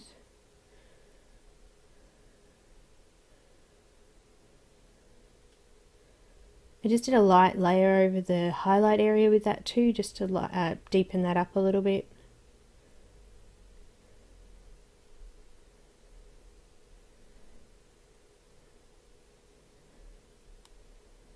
And then I've got that YR00 again, and we're just going to go over the top of it. So just melting in the colours and making them nice and smooth.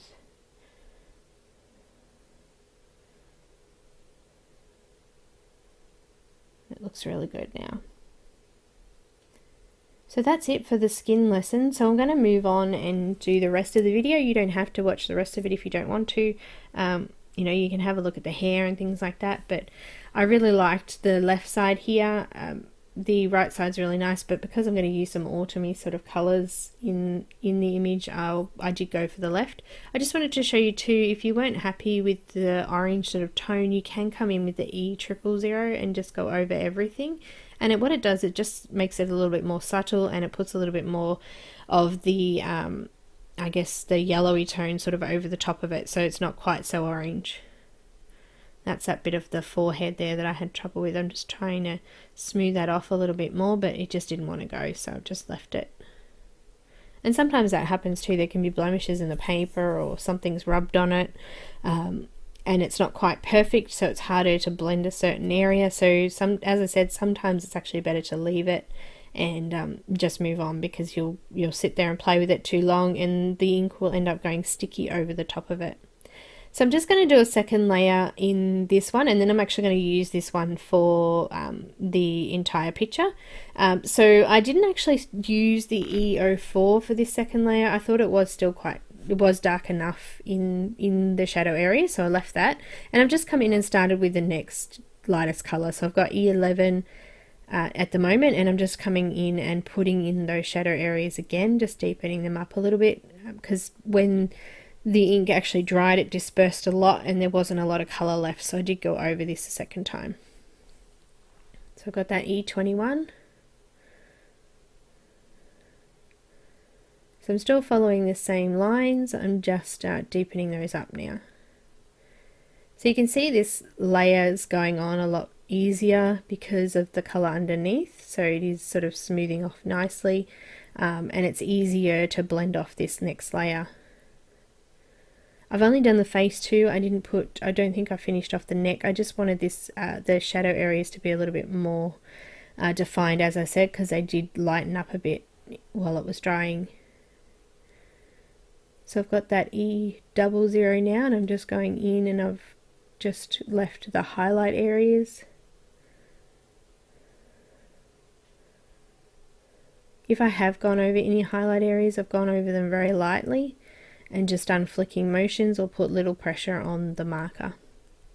So you can see now that I've done that second time, it just brightened, or sorry, not brightened, deepened up those shadow areas, which I quite liked, and I'm going to use this image to finish the rest off. So once this is done, I'll start on the hair.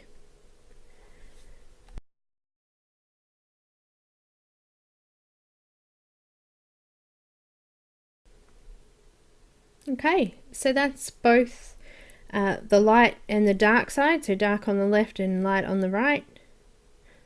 So there's a big difference between them. You could put a little bit more colour in on the right side, put a little bit more pink into the cheek perhaps, but I decided not to go any further. I think I'll work on this left one. So you can see that this with the pencil one, which I'll bring in a sec too, you can see the differences in the light and the dark. And the different color choices. So I guess what I wanted to sort of come or bring across to you is that it doesn't matter which sort of, I guess, mix that you use, you're going to get, as long as you're using sort of a little bit of pinky tones and things like that, as well as a little bit of yellow, you should be able to get a nice look out of that. So I'm just going to show you here. This is the pencil ones again, so we've got a nice pinky sort of a face on the right, and then we've got a lighter color on the left again. Alright, so we're going to use this image now, and I'm going to start to color the hair and things with this one. So we'll move all these markers out the way, and I'll get started on the hair.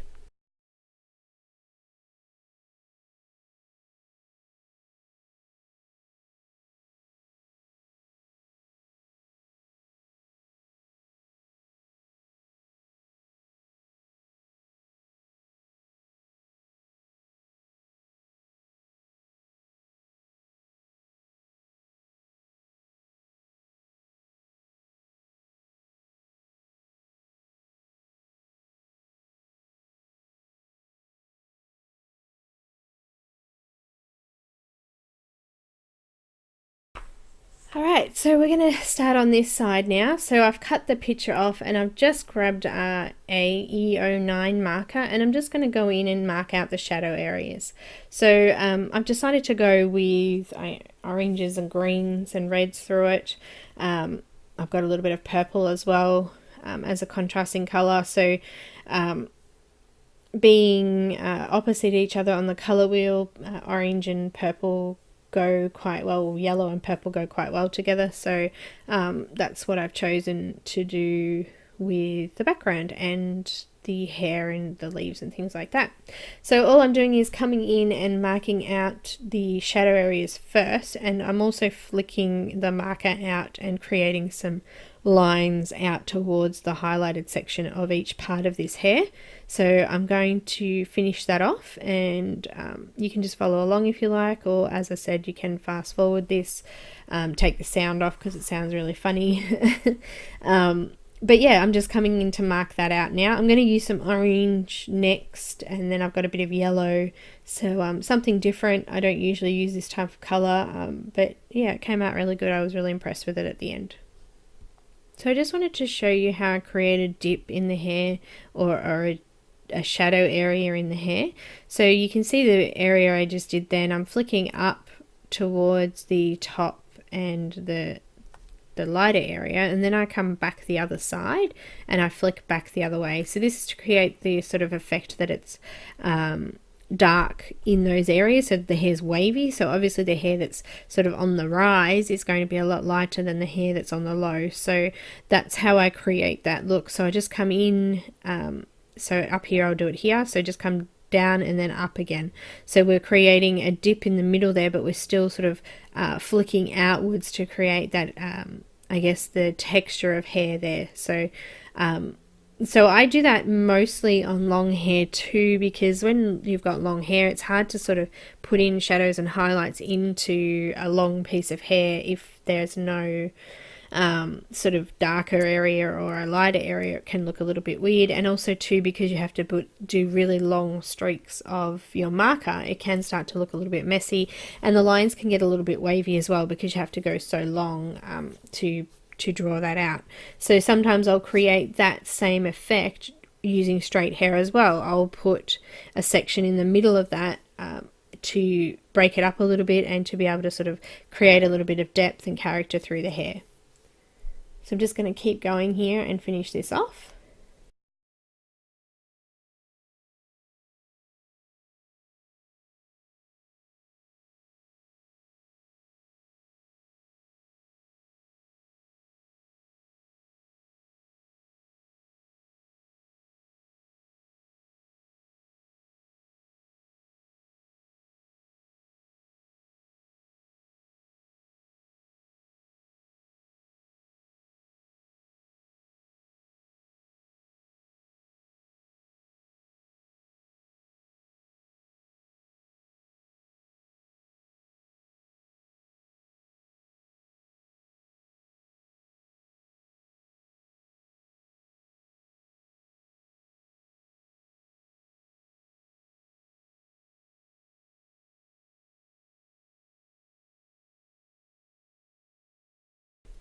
So I also want to create some depth underneath her face as well there, because she's leaning right over that hair that's coming down around the side of her face there, that is going to be a lot darker than the hair that's here where I'm doing now. So I'm going to create more depth underneath the face and where the hair is really shadowing under here. So I'm just making sure I do this nice and dark and making sure that I put enough color in here to give it depth as well.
So I've got that YR07, and I'm just coming in now and I'm just going over the previous areas, and I'm extending this a little bit further out.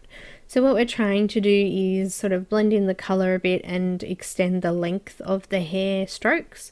So to do that, I just come over the previous color, and instead of sort of stopping where the previous flicks ended, I'll actually just go a little bit further and push them a little bit further out towards that wider area. So we're coming over the dark and we're flicking back over it, and we're just sort of extending those a little bit further out. Sometimes I won't even go over the same lines either, just to let you know that too. So I'll just come in and flick. Some of the lines don't match up, so we're trying to put some color through into that area there. So like just there I've just done, that's looking more orange now because I flicked over a different spot than what I previously did. So that's okay too.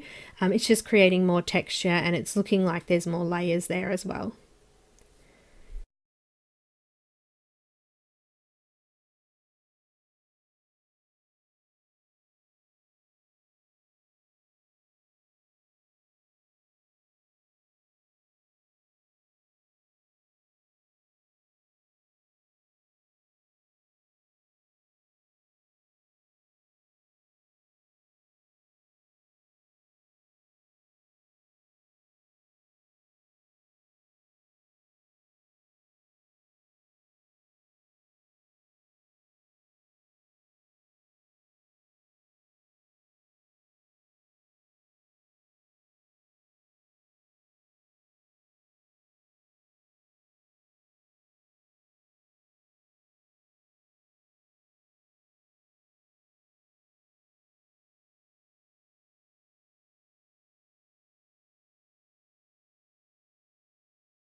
I've got some YR04 and I'm going to come over the top of that previous colour and just blend that a little bit further out.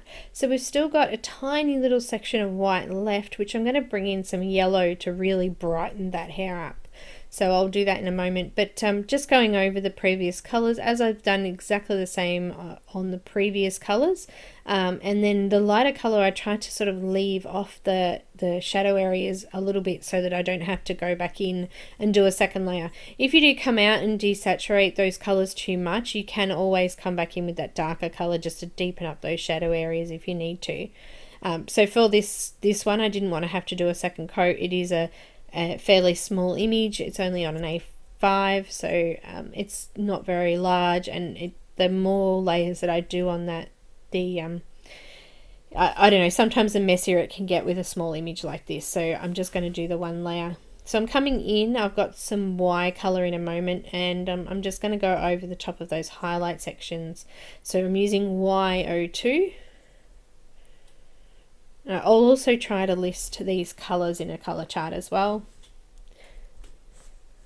So I will go over hair a little bit more, I think, with pencils as well, because I think both people ask about both of them. So they are slightly different, but they're generally the same type of thing that you're doing. I mean, obviously it's a little bit different with pencils because you don't go over the top of other colours really, that you want to try and sort of keep them a little bit separate. So yeah, it is slightly different with pencils. So I will do, sorry about the bumping there on the screen too, I will do a separate tutorial on just hair for markers and pencils as well, which will be a short clip from another image that I do. I've got a Jasmine Beckett one coming up, which I can explain a little bit better to you in that, because there's a lot of hair involved in it. So I'm using E39 and I'm coming in and I'm just putting in some little strokes into the squirrel here. I'm not going to put too much detail in. As I said, it is a tiny little image, so I'm just really putting in the colour at this time. But I'm still using little flicks in there just to create a little bit of texture.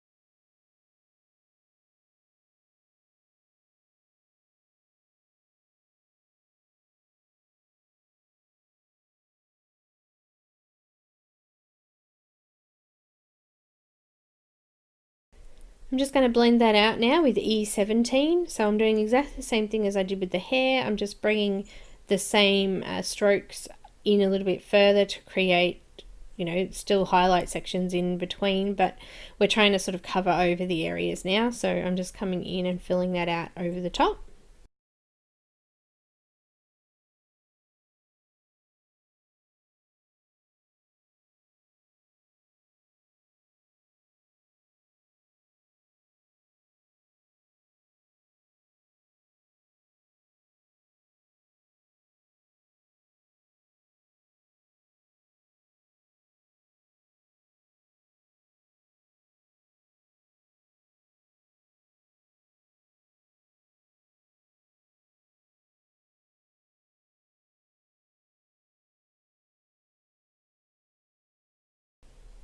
And I'm going to swap over to another lighter color. I've got E15 and I'm just going to come in and finish off those sections now.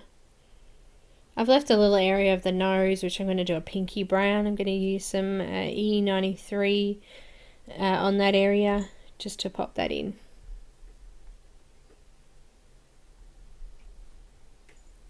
I also will have to now go over the skin on the hands, which I hadn't, so I'll pop back in with those skin colours. I'm not going to come back in and tell you what I'm doing there, but I'll pop back in with those skin colours and we'll finish that off as well. So I've got that E93 and I'm just putting a little bit of that on the nose there and a little bit in the highlighted sections as well. So I'm putting a couple of strokes over the darker marker, it's going to lighten it up slightly, but not a lot, because I'm just doing some little flicks through there. So that's the little squirrel done. Just filling out that little nut there now. So we'll finish off some of this skin here as well, and then I've got some marker on my hand there. So that was from changing the orange marker. I've refilled it a bit there, or flicked it over my hand by accident. So I've done the squirrel now, so I'm going to move on and we're going to have a look and finish off this hand down here, because it's the same colours that we've already used. And also I'm going to do the top here as well. So I want to make the top a little bit two-toned, so I've used green and gold to go in and do these. So I've got G00, and I'm just going over this top section of the top here with that.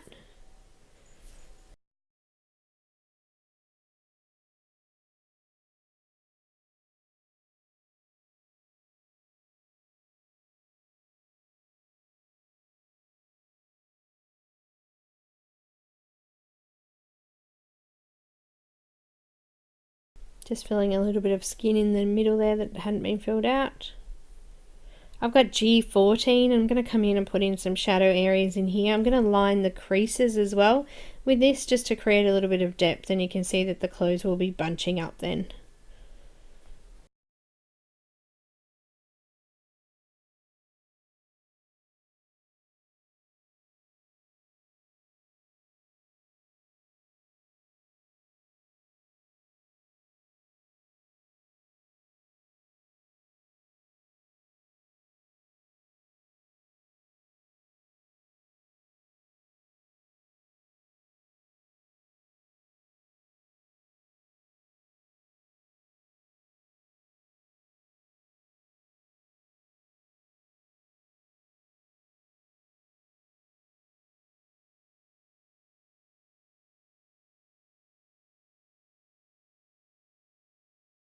So you can see there I've also put some squiggly lines on the decorative trim around the top of that as well, so I've used a G14 for that too. So I'm going to come in with some G02, and I'm going to go over the top of all of that and just blend that out nice and smoothly.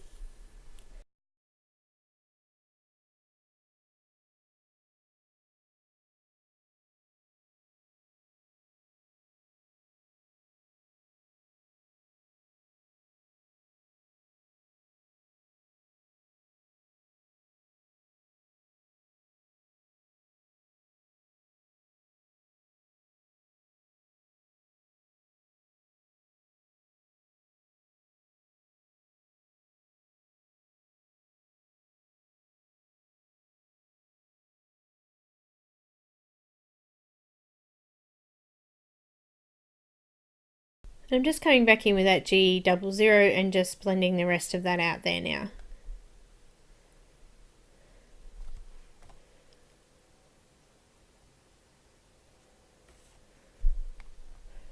I'm going to do the eyes with these colours as well. So I've got some G14, and I'm just coming in and I'm putting some little tiny lines out from the iris out towards the white. And I'm just going to do a couple of lines through here, not much more than that. I'm going to go over it with the G02.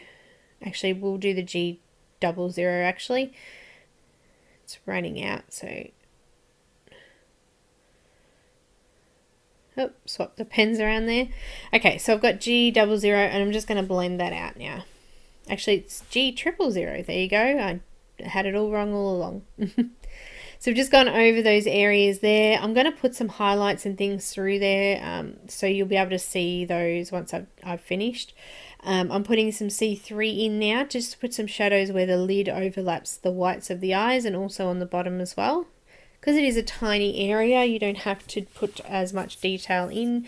I've just sort of really just dabbed that in there.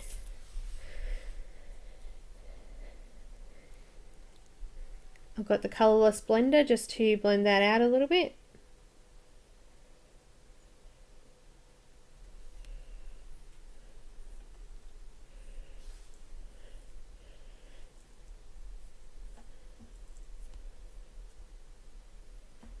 I'm going to do the lips now, so I want them to be sort of a pinky red colour.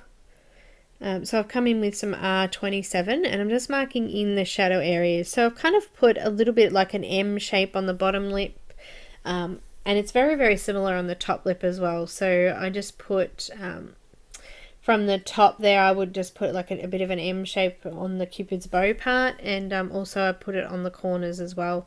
So I've got some R14 to blend that out. I'm not going to be able to get more than 2 colors in here because it's such a tiny area, but I'm going to use some white to highlight those areas anyway. So the white really does make things stand out. So when I grab that, you'll be able to see the difference between now and when I put the white on. The white really does give it that reflection and shine, but it also gives it a little bit more character, and it really does make the picture. So those little details do help with that as well. So I'm coming in now to do the top, the gold part of the top first. So I've got some E15. Now I like to use the E colors through yellow because the yellows blend so well together. I really wanted to sort of have a little bit more contrast for the shadow areas. So I've added in E15, which is a brown orange color. So I'm using this first. I'm coming in and doing all of the shadow areas. So the shadow areas are any creases that are on the sleeve, also any creases that are on the front of the collar, and anything that lays in front of that top is going to have a shadow as well. So I'm going to go in and put those areas in.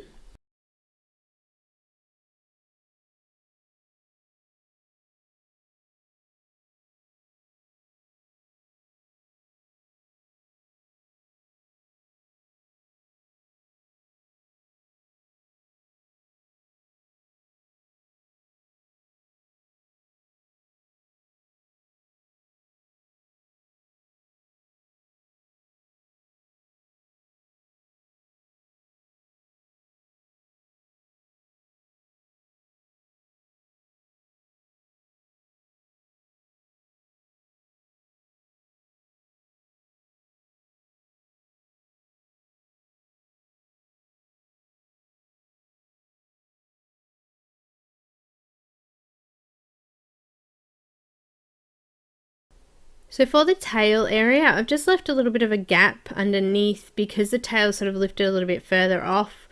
I just wanted to show that the shadow sort of, I don't know, underneath it, it's not technically right on it, so it's not sitting on her top. So that's why I've left the gap there between the tail shadow and the tail.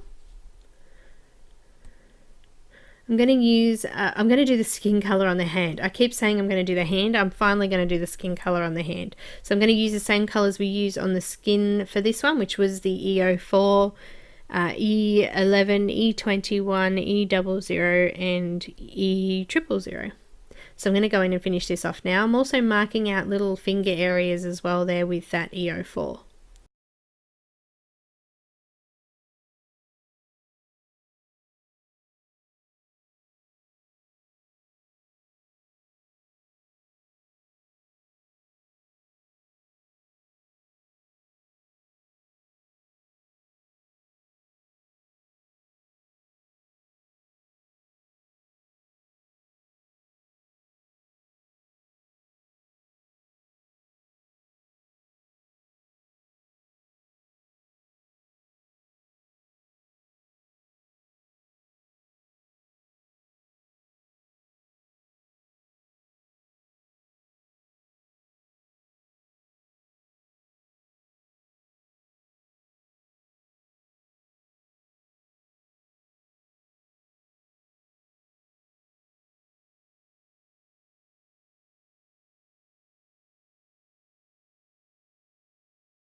Great, so we finished off the hand now, which looks a little bit better.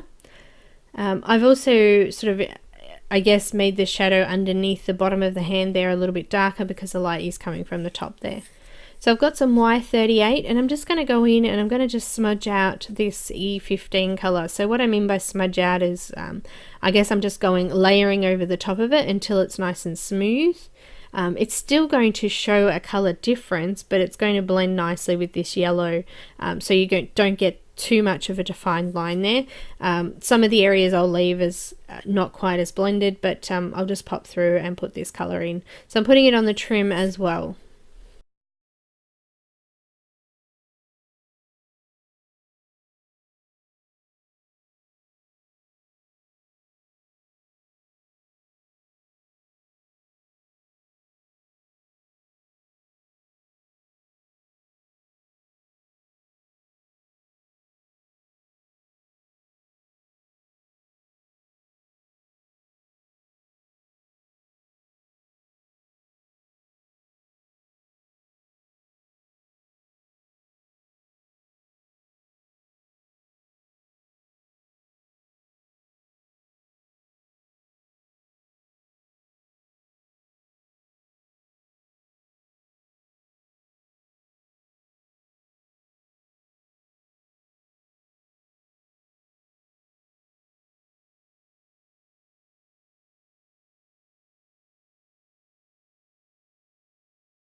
So guys, the area that hasn't been blended as much would be just behind the tail area there. I've left that so you can still see that shadow.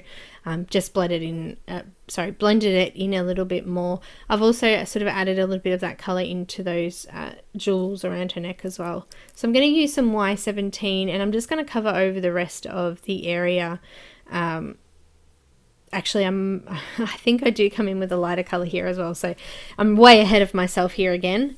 So just doing that Y17 in there, trying to sort of blend that out a little bit more, flicking in towards those highlighted sections now as well. So I'm just going to go ahead and do that.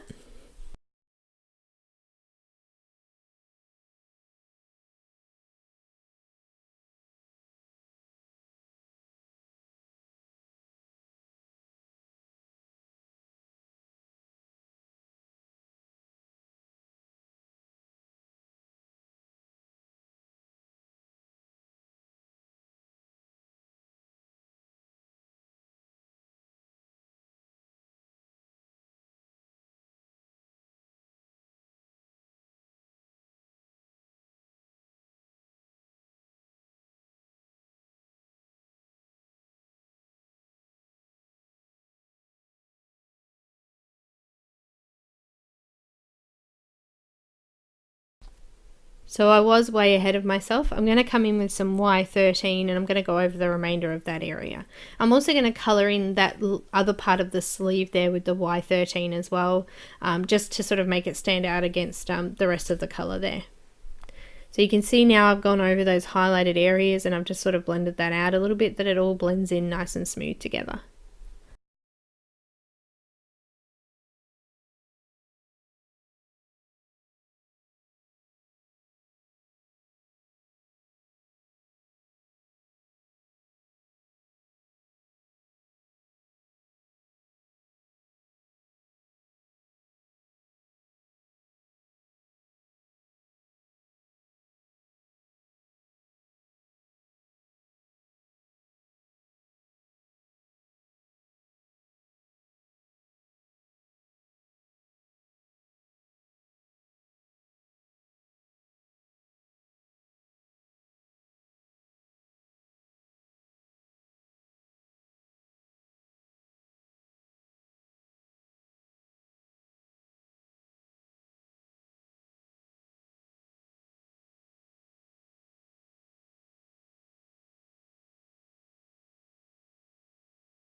So just putting away those markers to get them out of my way, because I end up with a stack of markers next to me while I'm working and it gets a little bit complicated and I lose things, so I'm just popping those away. So I'm going to do the gold bracelet now, down on her wrist. I'm going to use similar colors that we used in the gold techniques video. So I'm going to use some E47, some YR23. I'm actually going to use some Y02 just to lighten that up a little bit because it's against the yellow colors there as well. So I'm going to come in and finish that off.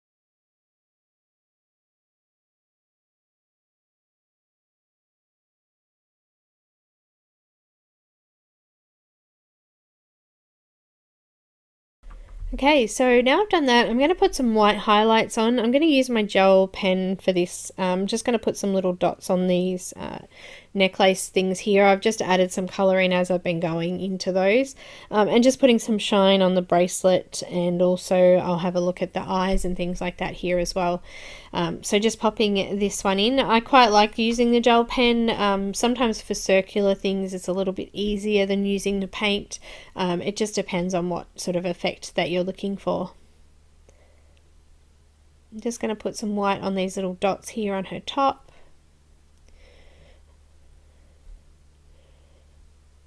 And I'm going to put the highlights in her eye. So all I've done is just put white in where there was already the little dot there. I've just lightened that up, and I've just put some little strokes in there, little lines, just to show light reflection there as well. Put a little dot on the bottom left side as well. Pen's not working.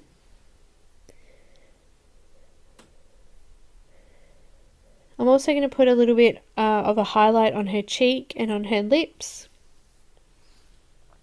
So just some little dots there. So you can see how that white really makes that stand out. It makes it look shiny and glistening, I guess. It also shows those light reflection areas as well. So I'm just going to put a little dash on the cheek here when the pen decides to work. I just use a separate piece of paper to get the pen to work. And I'm just going to smudge that in a little bit with my finger there, just so that it's not quite so defined and it's a little bit smoother. I'm going to do the same on the eyebrow up here as well.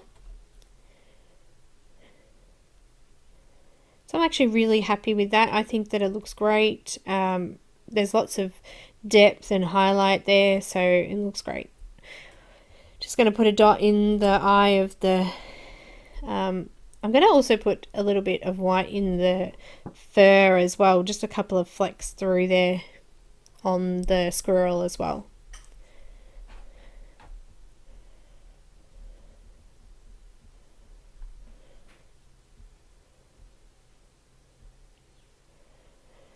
So I'm going to start on the acorns and the berries and things like that. I'm just going to use browns in here. I've got E39 and I'm just going to go in and mark out some shadow areas, so underneath each of those acorns as well as in the top part.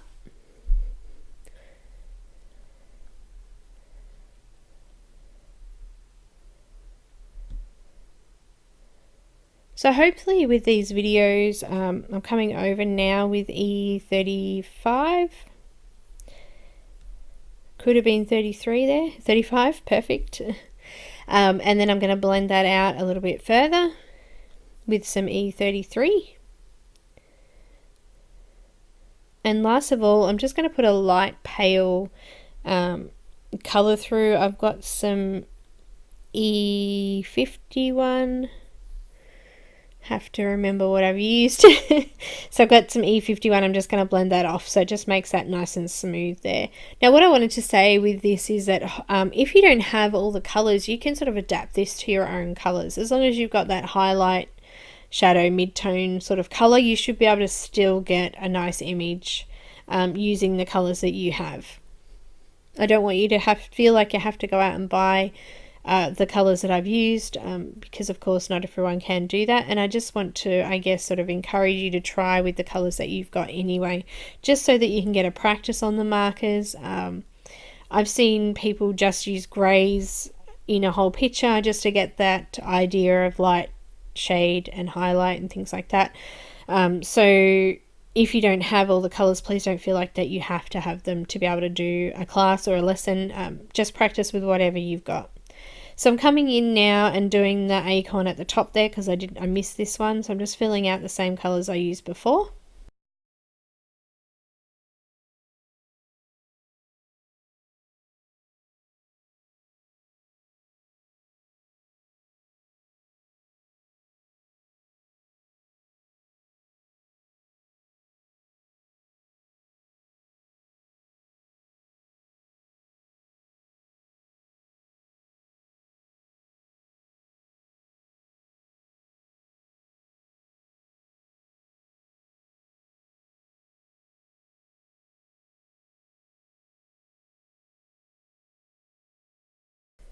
So now I'm just having a look at the picture to see what needs to be done. So there's some berries. We've got berries all over actually. We've got small berries and we've got larger berries, or some sort of larger fruit there. I'm not sure exactly what that is. And also we've got this like fluffy sort of, I have no idea what it is. So I've just kind of gone, okay, well, I think I'll do these red and I'll do these purple, and I sort of did a mix of everything. So I'm going to do most of the berries will all be red of some sort. So I'll start with the larger ones. The smaller ones I'll do a different color through. So with the larger ones, I've got some R59, and I'm just going in, and actually I'm doing this around the whole berry area there, and also putting it on this one here on the side. Actually, I don't even know if that is a berry on the side there, but it's okay. Whatever you make it is what it is. So I'm going to blend the E59 out. Before I do that though, I'll start and do my base color for all of the smaller berries. So I use this color range in the Christmas wreath that I did recently. So I'm using some G14, and I'm just going in and marking out all of the shadow areas. So in these tiny little berries, the shadow areas are just wherever you decide to put them, and in some cases it actually took up most of the berry because they're so tiny.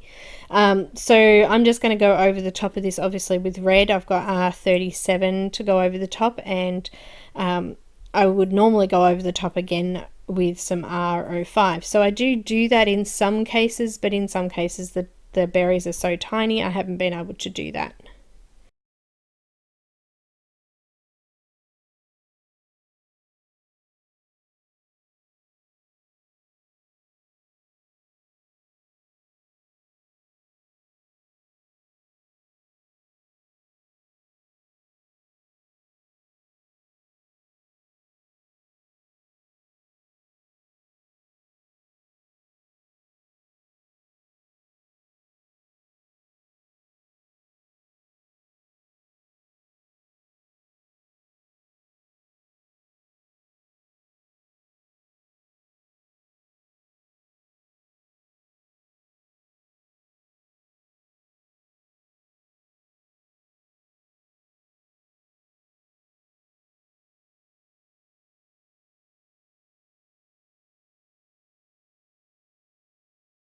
So I was just putting away the rest of my markers again there.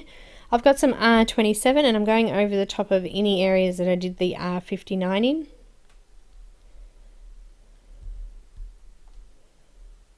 And I missed one here that I want to add in, so I'm just going to do that here with the shadow areas. It's just going to be a little bit lighter than the rest of them. So I've got some R14. I'm making sure I leave a bit of a gap in there just for a shiny highlight as well. gone over the rest of that top one there with it, and also this one here I've only left a tiny spot at the top.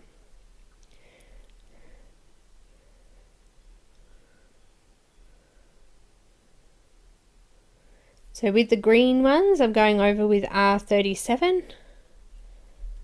So there's a few of those.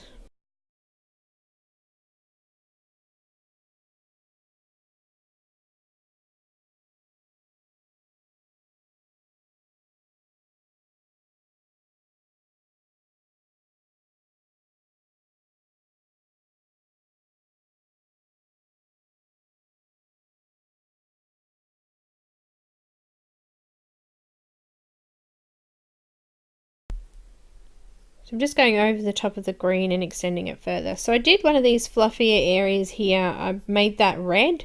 I think a little bit further on I'll put some purple in too, so a couple of them will be different coloured, but for now this one's going to be red. So I'm just going over the top of the green with that, and I'm going to blend it out again, as I said, with the R05 earlier. So I'll go and finish the rest of these off. There's still a couple around the bottom here and on the left side there.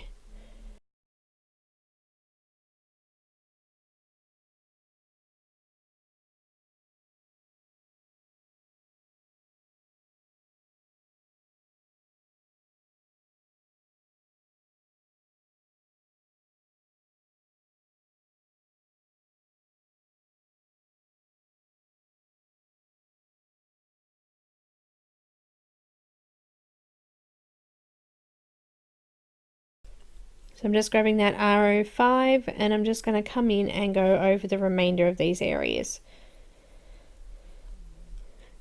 So a few of them only had the tiniest little bit of white left on them, and the rest of it I'm just going over the top of the remainder colour. So we've got a couple of different red tones through now, so we've got our brighter reds, and then also with the green through it as well.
So I'm just going to bring in, I just missed a couple of berries on the top there, so I'm just putting some R27 in there for some deeper sort of red through there. So you don't really have to worry about doing too many of the same color. It doesn't really matter, you're not going to be able to tell much. I'm just going to use that R20 and I'm just going to blend out that top sort of section there on each of those larger berries as well. Just going to pop a little bit of colourless blender there as well, just to lighten that up a bit. So my voice is starting to go already. By the end of the videos or the end of recording of a day recording, I end up with no voice. So that's why my voice sort of goes a little bit monotone near the end, because I have trouble getting things out. Anyway, we've got a couple of things to do here. We've got the little birdie. We've also got some purple that I want to put in around. There's some fluffy little lavender looking things there, so we'll go in and do those as well. So with the bird, I wanted a little bit of a bluebird with some red on him, so I've used B66 and I've just picked some areas there just to put that color into. I'm not worrying too much about shading because it's so tiny. Those little details you won't be able to see as much, anyway, but I still want a light and a dark blue through there. So I've decided to give him a red chest, so I'm going to use some R27 for the chest area. I'm going to use a lighter blue to blend out the blues, and also maybe a little bit of yellow on the beak there as well.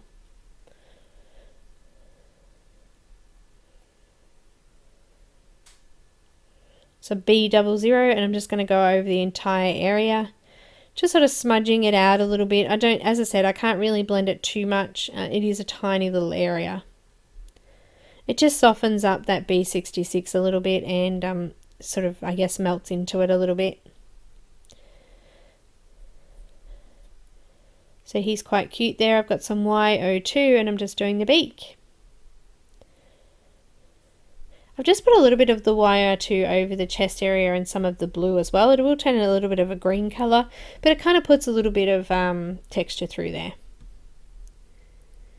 So that's my little birdie done. So we're getting closer to getting those leaves finished now. We've still got a couple of fluffy sort of plant areas there, which I don't know what they are. They could possibly be white, but I'm going to do some of them green and some of them purple. Sorry, some of them red and some of them purple. So I'm using the green right now, G14, and I'm just going in and putting some little dots in there to make it look like they're a little bit like berries.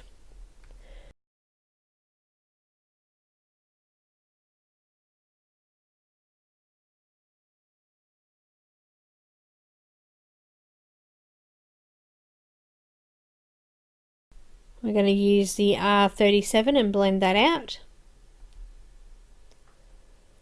Just putting little dots on everywhere here to cover the area and to give it a little bit of texture. So I'm just dotting that over the top of the green.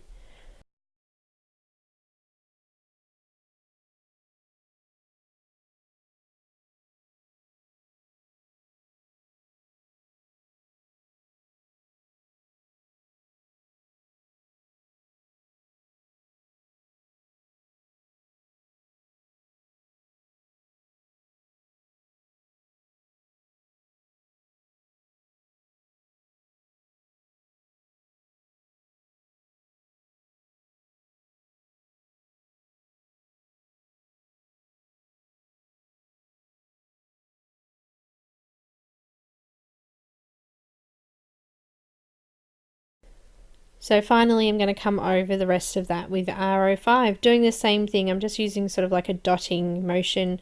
It kind of just dabs on that colour, it sort of drips onto it rather than just sort of doing streaky lines through there. So this should help create a little bit of texture through there so it won't be as smooth.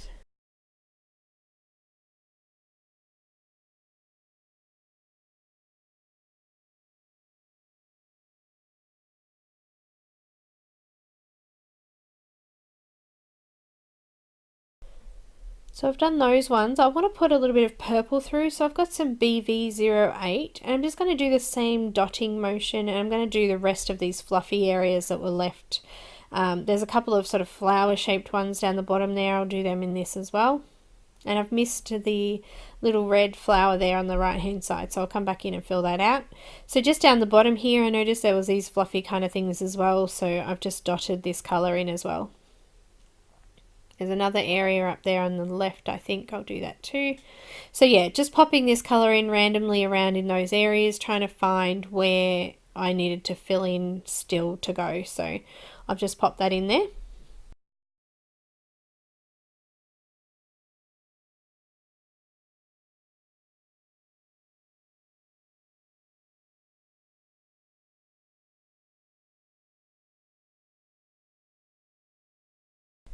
So I'm just going to blend that out with some BV04. It's a little bit brighter. I'm just going to go over the top of the darker colour and just extend that a little bit further out.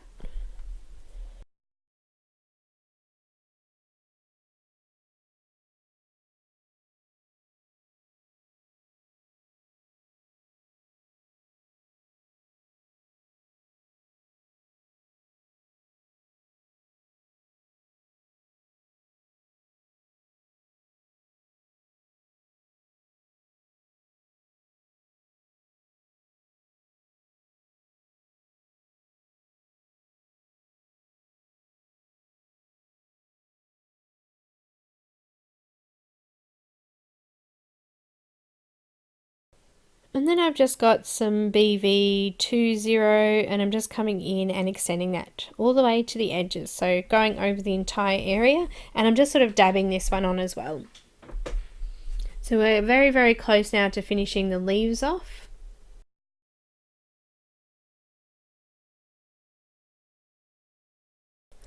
So this one ended up being quite a long video. I hope that's okay.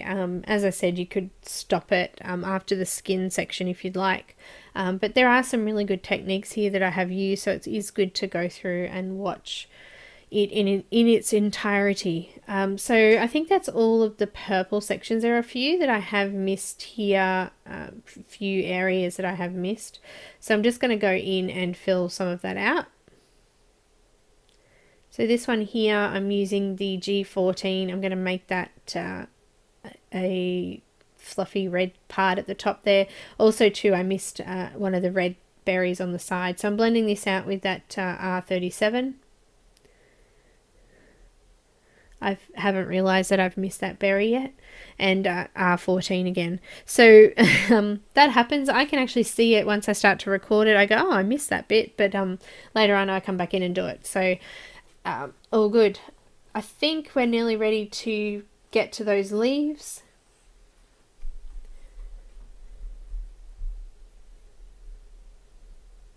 Just putting some textures away again, or markers away again now, just to make sure I've got plenty of room for all of the greens to come through.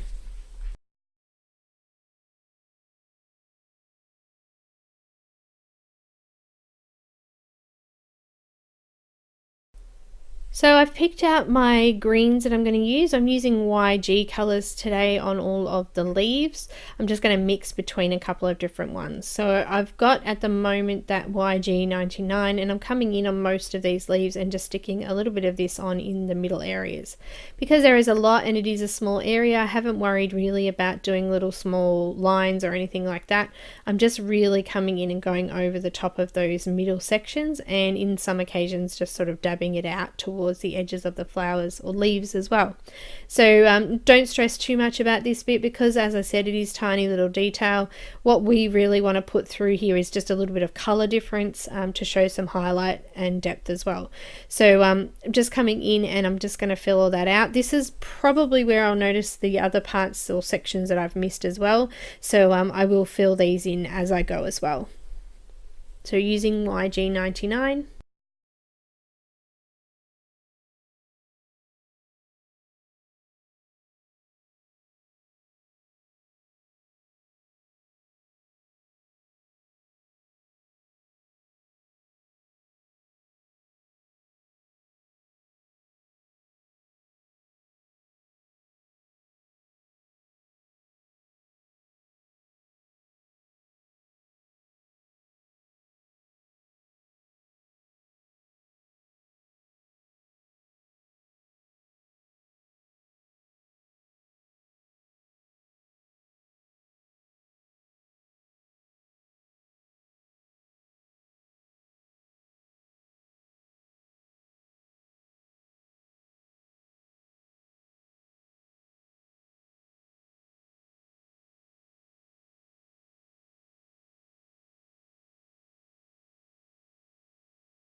So I'm going to swap that dark color out now for YG97 and just lighten up some areas again. So just going over the top of the middle color and bringing that a little bit further out. So in some cases there's only a slight little bit of white left, in others there's more.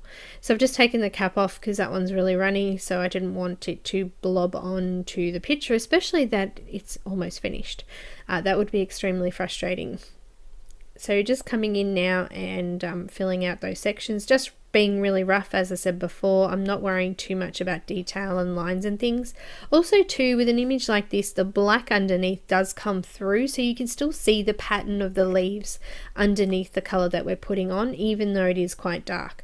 When we come back over with the lighter greens, it does lighten this darker area up a little bit, and you can really see through and into the texture on those leaves.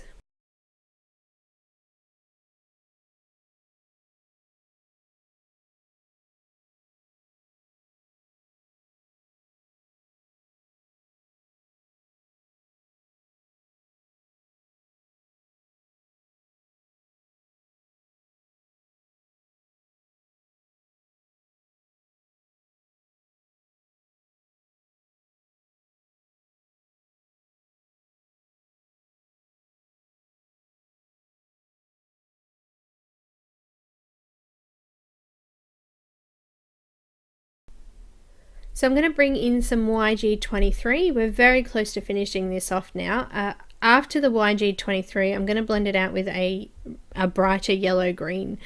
So I'm going to leave some sections a little bit white. So most of it's going to be covered over, but there will be a couple of sections there that will be still quite light.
Okay, so I finished up with that color. I'm going to move on and do some YG21, and I'm going to fill out the entire areas now.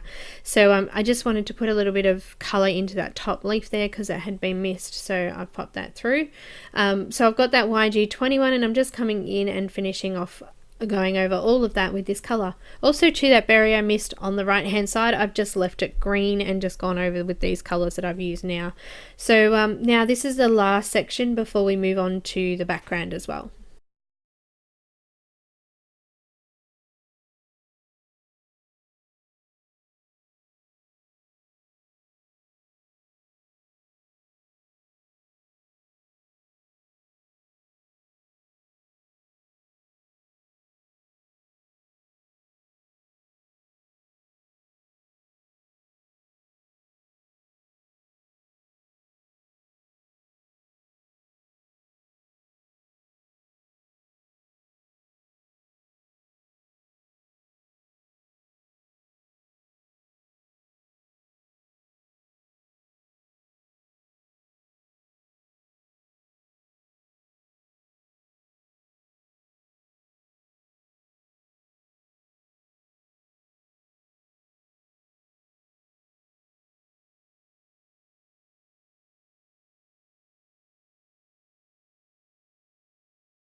Okay, so I've just brought the camera back a bit so I can do the background, but I've just noticed that I've missed some of the twigs. So I'm just going to go in with some Y28 and just go in and fill that out now.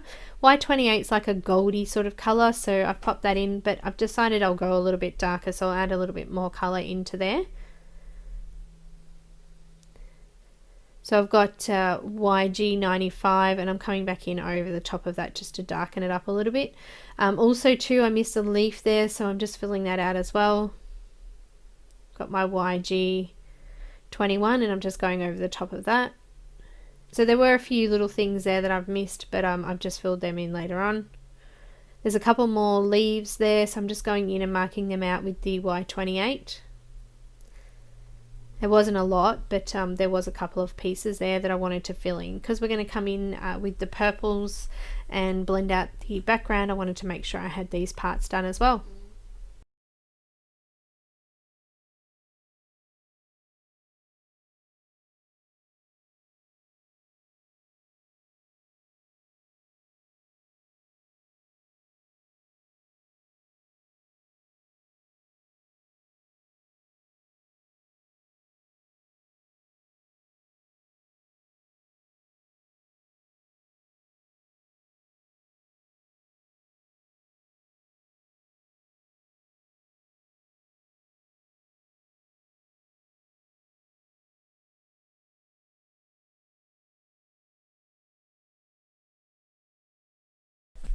So I'm just popping things away and tidying up a little bit here, and also I was trying to decide what colours to put through, so I had a quick look at my colour wheel and things like that as well. And as I said at the start there, I've decided to go with purple because it is a contrasting colour to, or complementary colour to yellow. So I've gone in with a pale purple. If you actually have a quick look at a colour wheel, you can see I've also used yellow, blue, purple and orange, which is also a tetrad color choice, so that's also on the color wheel as well. So the colors, as I said, I've said previous times, I don't actually sit and work them out. Sometimes I'll just sort of go ahead and start putting things in, and then it'll get to the end and I'll think, uh-oh, what am I going to do for the background? So generally I'll go to my color wheel and have a quick look at what the contrasting color would be, or the complementary color I should say would be, and that's when I start to notice things like as in this picture, I did actually use the colors in the tetrad. So I think it must just be something that you learn or pick up as you're going along colouring, because it's not something that I deliberately did. So I think once you start to use colour and you start to mix colours together, you start to see what actually looks good together, and you automatically go for those colours. And as I said, it wasn't until the end that I decided I think I need help with this, because I'm really not sure what colour to do in that background area. So I just wanted you to know that it will come to you with the colour side of it. If you keep grabbing your colour wheel and having a look to see what's missing or what you need to add in, accent colours and things like that, just come to your colour wheel, have a look and go, okay, well this would look really nice in there as well, and add that in. So I'm using some BV colour, so it is a blue violet colour. I've got 0BV02. Now this is another thing I just wanted to mention too, that I actually don't mind having a rough background where there's a little bit of texture through it. So I don't mind having that it's not blended so well, things like that, because I think it puts in a little bit of character in the background too, and it doesn't look, it looks fine once you've done that. So I don't stress too much about blending in those colours. I just sort of go from one to the other. I did have a little bit of trouble on the left side of her head as I go a little bit further in. I'm thinking there must have been something on the page here, because I think I had trouble on the other piece of the second face I had trouble with as well. So there may have been something that actually dripped on the page, or in the printing or the making of this particular sheet of paper, there must have been something on the press, because the colours just seem to sit really strange on that area. And they didn't blend into the paper very well. So being a cheaper paper, that could be why, or it could have just been a blemish in this particular piece of paper. Anyway, I'm just coming in and I'm just blending this out from the image. So I'm just sort of doing flicking motions there and just blending that out. So I'm going to use a lighter color to come back in and blend that out a little bit further as well. So as I said, I'm not too stressed about blending it completely and making it nice and smooth. I didn't mind having a bit of texture through there, and sometimes I think it gives it more character doing that as well, and it's a lot easier on yourself than trying to struggle with blending that out nice and smooth.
So I'm just making sure that I'm not leaving any gaps between the plants here and just putting this around the whole area.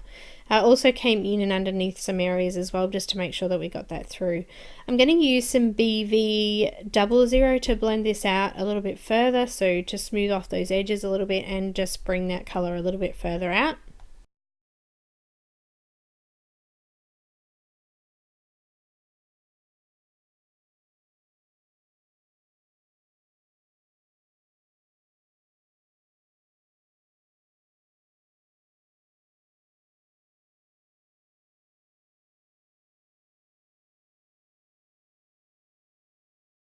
So in this little section that I'm doing here, this is where I had trouble with the marker not laying down properly. I couldn't seem to get it to go over the top, so it's kind of a little bit funky looking on that left side there, but I wasn't stressed. As I said before, it doesn't matter if there's a little bit of texture through there.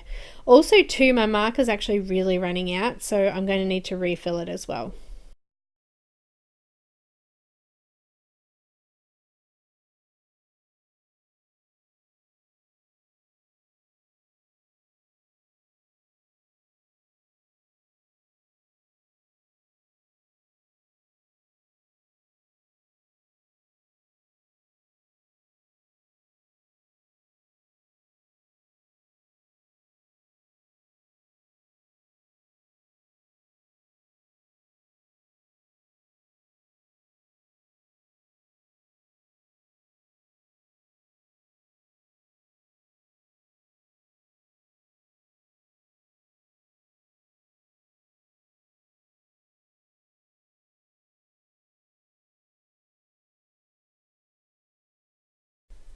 So that's much better. The ink's coming out a lot smoother, but I've just left the other area there where it wasn't quite blending in. So I'm just flicking this colour out, going over the top of the previous colour, and just popping in some texture there as well. So I will put in a lighter purple around the entire area, but for now I'm just using this. So I'm coming almost to the edge of the page in this as well.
So for some silly reason, I don't have any other lighter BVs except for BV40, so that's what I used. I've come back in and I've just finished off that area now. So I'm just going right to the edges of the border and finishing it off. So guys, I really hope that you have learnt something today. I hope that the skin colours helped you, whether it be pencil or marker. I do have a lot of trouble doing a whole image in pencil, and I do apologize for that, and I wish that I could do more, because I would certainly do with more practice in using them. I don't think you can ever stop learning. So it is really hard for me because I do want to do more of that kind of thing for you, but because it does take so long, and I don't think I get as good as a result as I do with the markers, probably because I'm more practiced at the markers. So guys, I'll try and endeavour to get a hair one done for you with pencils as well, because I know that it still can, when you're looking at a marker, a hair piece being done, it's a lot different to when you're looking at your pencils and thinking, okay, well, where the hell do I start? So I'm hoping that I'll be able to help you with that. So that's our finished image, and I'll pop a quick little video thing of the final product there as well. I'm going to add a couple of finishing touches here with the white gel pen as well, so I'll run through and pop some highlights in some areas on the berries and things like that as well. So I feel like I'm talking really fast, but guys, thank you so much for supporting me still through Patreon. I really do appreciate it a lot. It is helping me. I've been using, there hasn't been a lot of funds, but I've been using that to gain more knowledge. I've got a few classes that I've been taking just to sort of give you guys a few more techniques, and also to give you a little bit of a review on those classes as well. So I am so close to finishing this class that I'm just doing at the moment, so hopefully we'll get something up fairly shortly for that. I'll endeavour to finish that off hopefully this week. Also too, as I said, I've got a Jasmine Beckett image coming out in the next few days as well, so I might do the hair, concentrate on hair when I do that one, or I might do that next week and do a longer video. So guys, I'm finished up here, so hopefully, as I said, you've enjoyed it. If you need anything or have any questions, please don't hesitate to contact me on Patreon or through Facebook or any other avenue like that, and I will hopefully get to you as quick as I possibly can. Just remembering time zones are different for us Aussies over here. We're, I think, about 11 hours ahead of the US, so a lot of the time you guys in the US are up and partying, and we're well and truly in bed asleep by then. So yeah, all good. All right guys, thanks so much for watching.